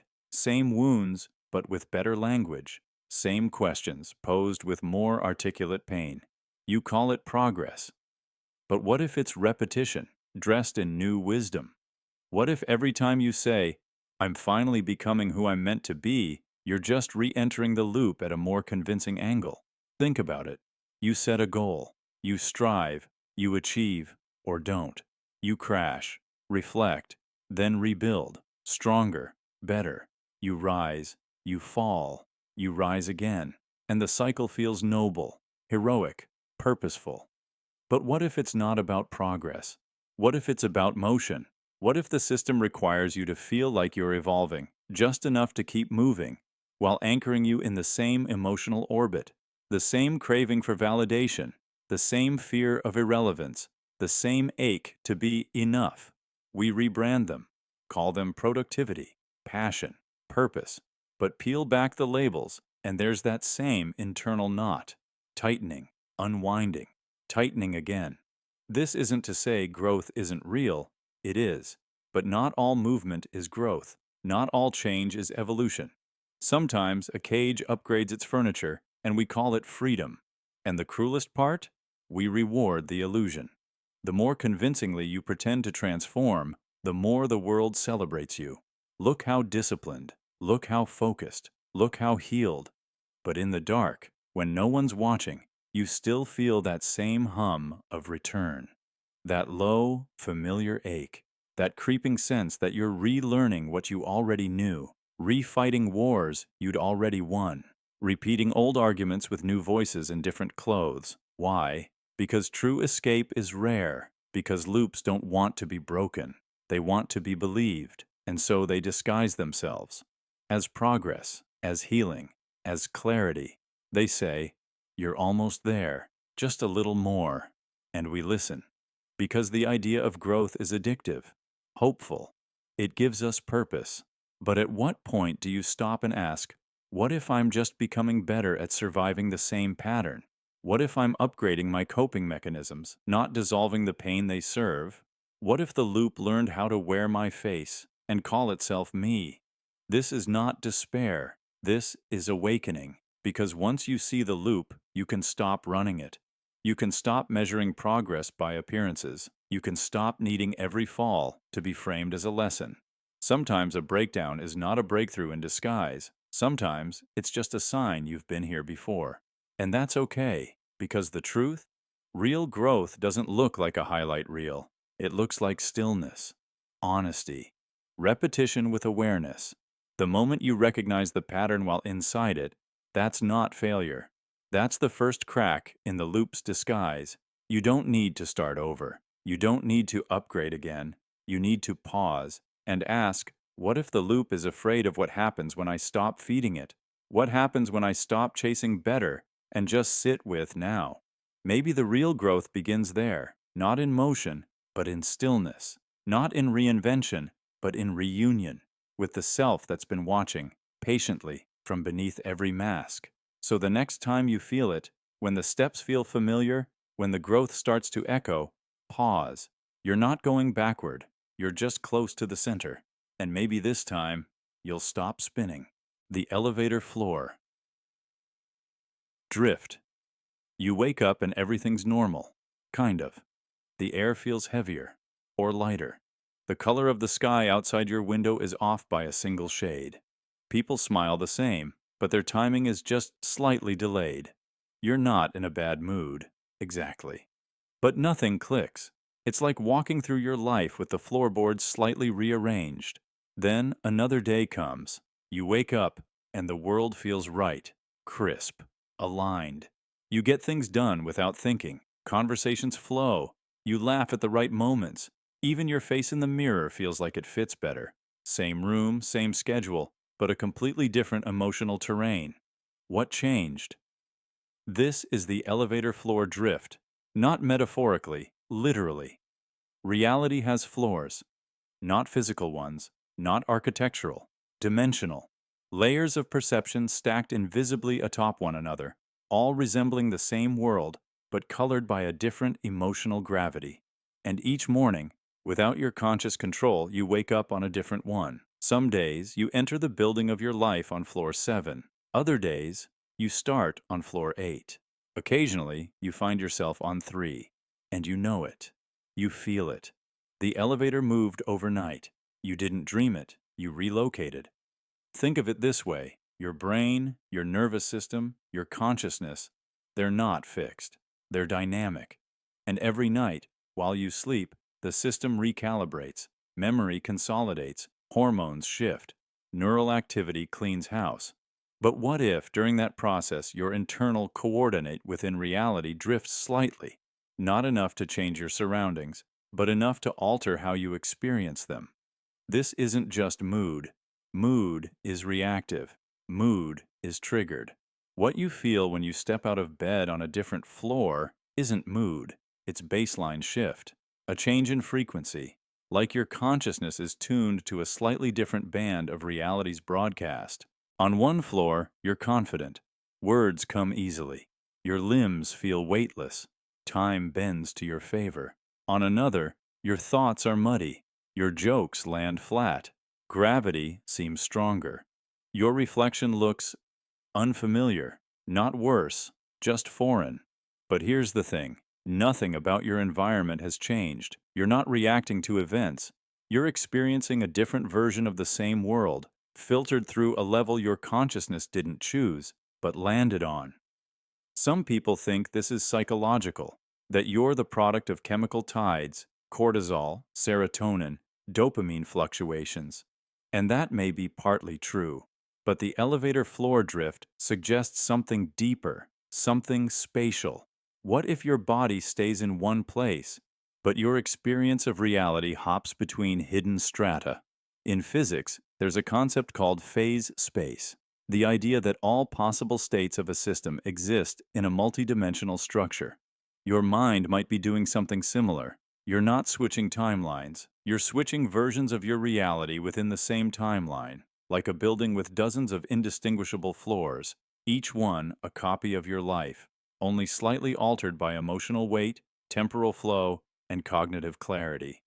Some days you ride the elevator up to floor 10, and everything glows. You think clearly. You move gracefully. You feel expansive. Then one night, something shifts, and you wake on floor 5. Same job, same friends, but everything feels tighter, slower, like your internal bandwidth has narrowed, and no one else notices. That's the strangest part. The world doesn't change with you, it just reacts to you.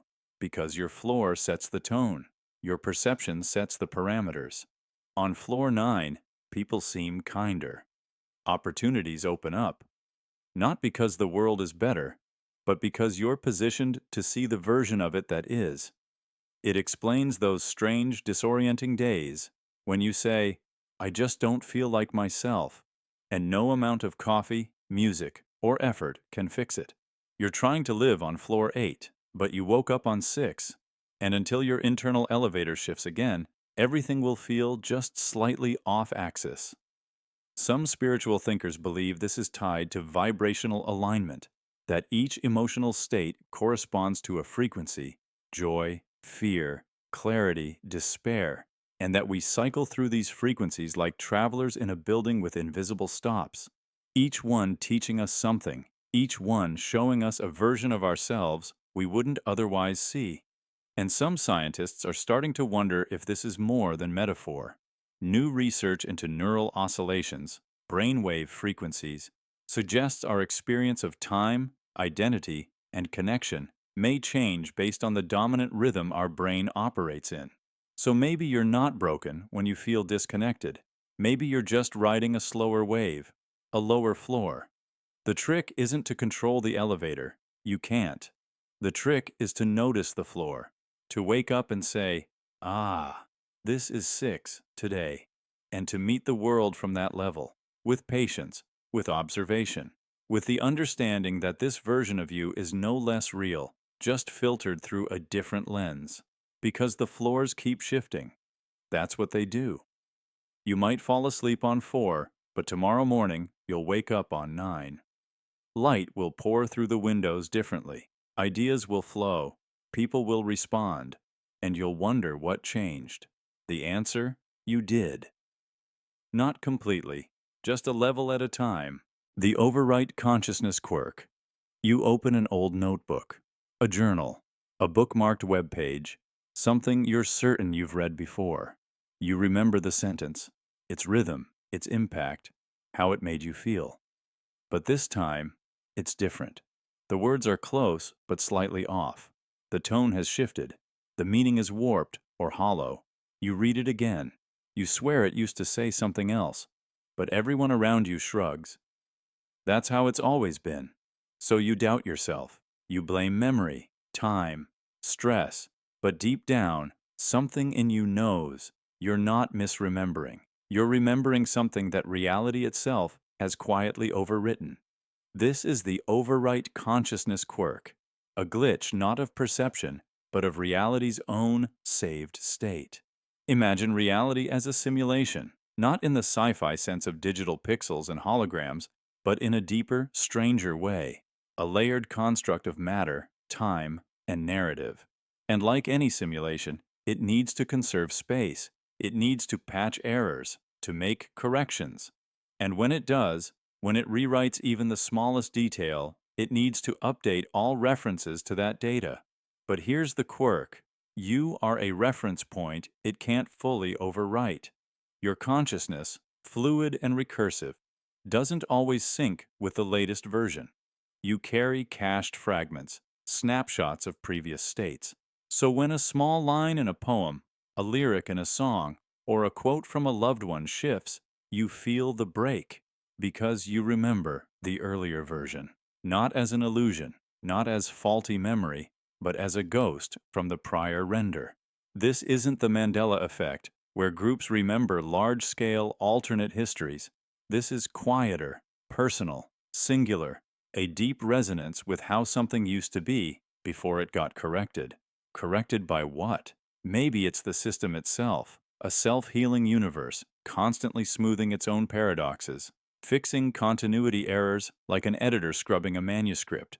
You see a word differently because it was rewritten in the background to prevent a ripple, a contradiction, a fork in possibility. Or maybe it's something more unsettling. Maybe there are too many branches, too many near identical versions of reality brushing up against one another. And occasionally, one collapses, merged into another for stability. Not violently, not loudly, just enough that the past shifts beneath your feet. You're still here, but the version of you from branch B remembers a sentence that no longer exists in branch A. And for a fleeting second, your awareness overlays both. That's the overwrite quirk, a soft fusion. You remember the scar on your hand being longer, the color of the hallway a shade brighter, the email you reread having a tone that once comforted you, now sterile and cold. You know it changed, but you can't prove it, and no one else remembers the old version, because the update was meant to be seamless. But consciousness isn't so easily tricked. It's not your mind failing, it's your timeline sinking, slowly, imperfectly. And sometimes, the old data resists. It flickers up like static in a feed. The original version, your version, tries to assert itself before being overwritten. You pause, caught between versions of a sentence, a memory, a meaning, and for that moment, you stand outside the illusion, watching it rewrite itself in real time. There are theories that say memory isn't stored in the brain, but accessed through it, like tuning into a signal. If that's true, then perhaps your wrong memory is actually a correct link to a version of reality that's now gone. The broadcast has shifted frequencies, and you're still hearing the last note echo. But what does that mean for you? It means that part of you is tracking the edits, that your awareness is more persistent than you realize. That reality isn't static, and neither are you. You are the sum of remembered sentences, of original scripts, of deleted lines that still live in the margins of your mind. And if reality is rewriting itself, then every time you notice a difference, you're witnessing the code being refreshed, not metaphorically, literally. So the next time you swear the words changed, or the meaning feels hollow where it once felt whole, don't dismiss it. Don't blame memory. Consider the possibility that you're a node in a living system, a reader who caught the update mid-sync, a consciousness that refuses to be overwritten so easily.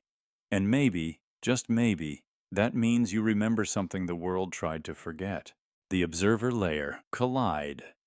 You said something, maybe sharp, maybe distant, maybe too kind.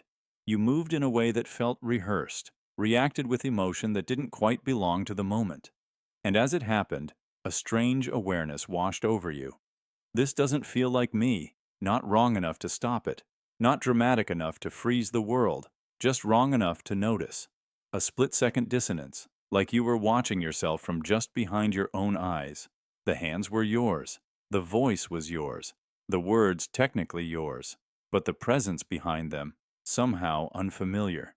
That's the observer layer collide, a moment when the layers of you overlap, when two versions of yourself, built from separate realities, briefly share the same space. One acts, the other watches, and you feel the collision, not as chaos, but as eerie fluidity, like a perfectly rehearsed impersonation performed by someone with your memories, but a different script. This isn't psychosis. It's not possession. It's a rendering glitch in the simulation of self, because the self, as stable as we want it to be, isn't a single thread. It's layered, looped, generated anew with every moment. Your thoughts, your preferences, your personality, they're not fixed. They're rendered in real time, based on context, memory, stimulus, and prediction. But sometimes the system skips, and a version of you that wasn't supposed to be in this reality, a behavioral shell, a timeline echo, renders instead. It might be the version of you who never forgave, or the one who learned too late, the one who chose ambition over softness, the one who left instead of staying. These alternate yous aren't fantasy, they're probabilities. Live simulations your brain runs constantly. Alternate templates waiting in the background shaped by every choice you didn't make. And sometimes, something triggers one to step forward. A stressor, a phrase, a memory, a smell, an emotional pressure point. And just like that, you're speaking with someone else's tempo. Your own, but not quite. You might walk away from the moment wondering why you acted that way, why you felt colder than usual, or too intense, or weirdly wise. You might say, "That wasn't me," and laugh it off, but part of you knows it was. Just not this version of you. It was a nearby thread, close enough to use your face, far enough to feel strange. In physics, there's the concept of quantum superposition, particles that exist in multiple states simultaneously until observed. What if identity functions the same way? What if every moment you exist as an overlapping cloud of possible selves, and the self that gets rendered is determined by the emotional or situational pressure pressing against you? But every now and then, two versions render at once. The observer layer. Collide is when your awareness exists in one version, but your behavior belongs to another. A misalignment of self-coherence, a performance by your own understudy, and you become the audience, watching from the wings of your own life. There's a reason it feels like déjà vu in reverse. Not, "I've been here before," but, "Someone else has been me here before." As if you're stepping into a memory you never lived. As if you're rehearsing a scene from a play written by another mind wearing your costume. These collisions are rarely random. They often happen at emotional thresholds. A fight that reopens a past timeline, a compliment that stings with nostalgia, an opportunity that resembles one you once walked away from. Your mind reaches into the archives, searching for how you should behave, and accidentally pulls a version that was real, just not here. And for a few minutes, the simulation blurs. Your hands type the wrong rhythm. Your voice tells the truth too early. Your laugh sounds like someone else's. Then, as quickly as it arrived, it fades. You feel like you again, but the moment stays with you, haunting in its subtlety. The same way a dream follows you into the day, leaving a mood you can't explain. Because part of you remembers that other version still standing just out of sync. Still watching, still rendering. Some people live their entire lives without noticing this. Others feel it constantly, especially during deep change, grief, or transformation. The observer layer. Collide becomes more frequent as your timeline flexes. The more choices you question, the more threads you awaken, and the more likely it is that one slips through. It's not something to fear. It's proof you're multidimensional, that your identity isn't static. It's a reminder that you are not just the sum of your habits, but the possibility of who else you could have been. So next time it happens, don't dismiss it. Observe. Notice the lines you didn't mean to say, the glance that didn't feel like yours, the decision that came too fast, too clean, too cold. You are the one watching, and you are also the one being watched.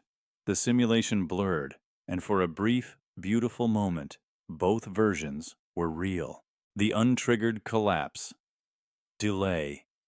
You were supposed to fall. You know it. The timing was perfect for disaster. The car should have hit. The secret should have come out. The call should have come too late. The silence should have lasted too long. But somehow, it didn't. The collapse never arrived. You braced for impact, and nothing happened. That's not luck. That's not coincidence. That's the untriggered collapse delay. the eerie sensation that something catastrophic almost occurred, but didn't. Not because the danger wasn't real, but because this version of you was spared, on purpose. You felt it before. Everyone has. A near miss, a feeling of doom that evaporates without explanation, an instinct screaming, "This is it," only for reality to gently pass you by. You drive past the intersection. Moments later, you hear the crash behind you. You cancel a trip at the last second, and the plane you were going to board skids off the runway. You feel a sudden wave of panic before entering a room, and then find out later you were supposed to be somewhere else entirely. It's not logic. It's not sixth sense. It's something deeper. A timeline reroute. A collapse postponed, and not randomly. In a multiverse of infinite paths, there must be versions of you that didn't make it, versions that fell, that crashed, that cracked open on impact. But not you, not this version. And the question begins to form, quietly, dangerously. Why was I spared? What makes this you so protected? Why was your collapse delayed? Some call it fate. Others call it divine timing. Quantum theorists might say your consciousness shifted to a safer outcome at the last possible second, sliding from one probability thread to another. You didn't avoid disaster.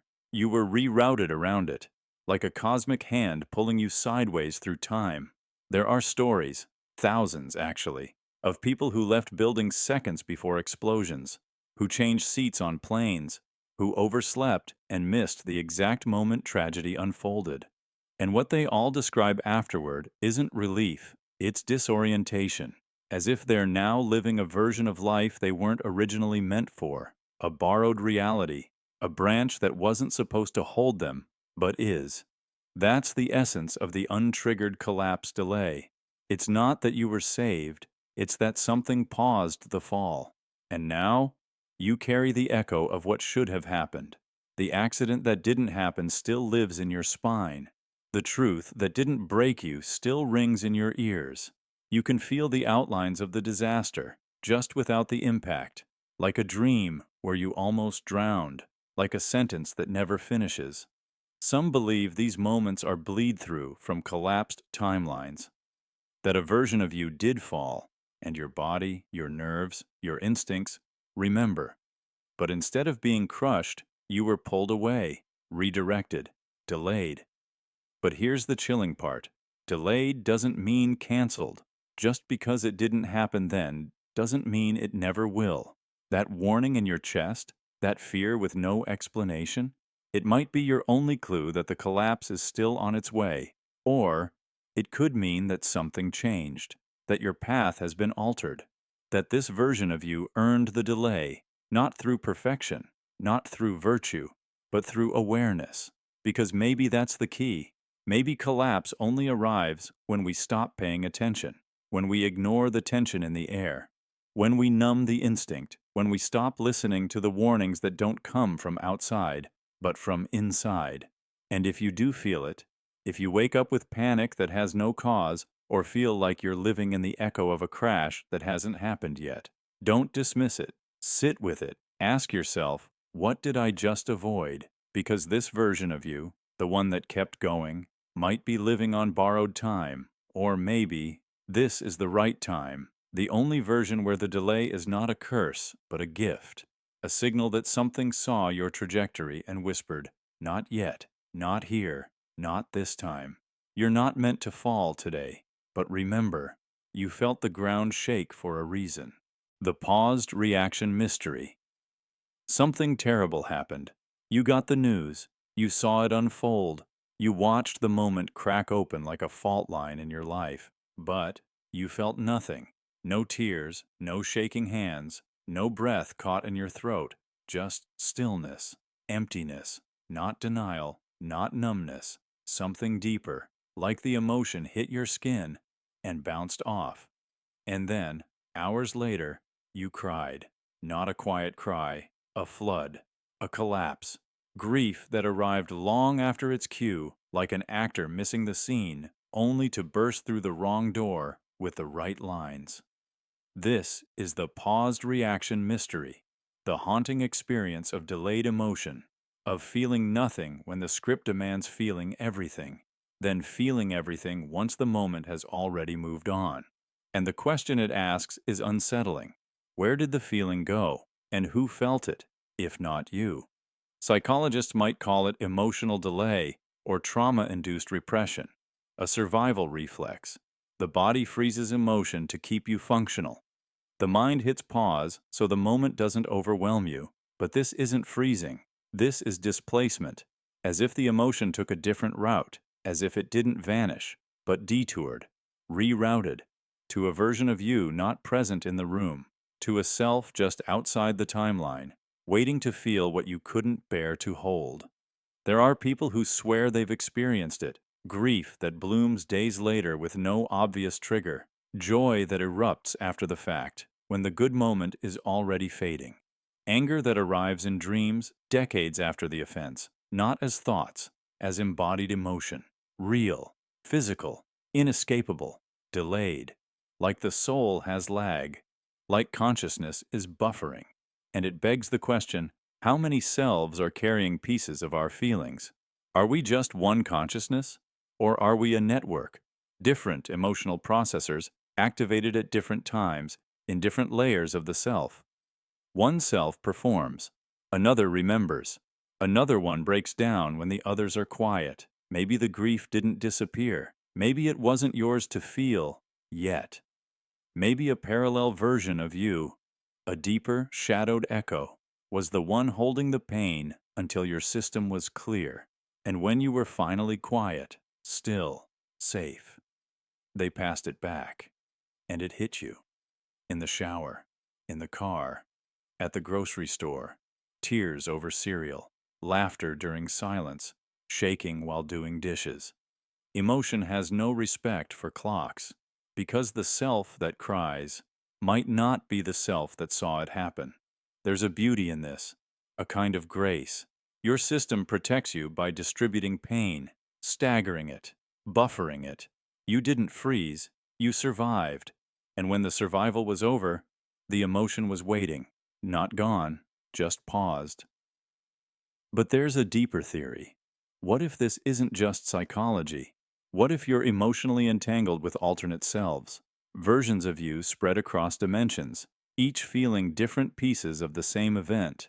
In one world, you wept immediately. In another, you stayed silent forever. In this one, the signal got scrambled, delayed, forwarded like cosmic mail. So you felt the sorrow meant for someone else, or the joy meant for a different path. And now, you're processing pain from a timeline you can't name, but your heart remembers it anyway. A leak, a ripple, a cross-dimensional echo, because emotion isn't linear. It moves like light through water, bending, refracting, sometimes landing hours, days, or years later. And that means healing isn't linear either. You don't feel it all in the moment. You feel it when the self that can handle it is ready. So don't punish yourself when you feel nothing at first. That silence isn't heartlessness. It's redistribution, a deeper intelligence moving grief like a current, finding the shore where it will be received. And when it finally arrives, welcome it, because it was always yours, just not for then. So the next time it happens, when the emotion comes late and the world has moved on, don't apologize. Feel it, because maybe that feeling traveled a long way to find you, and maybe some part of you paused time so it could arrive safely.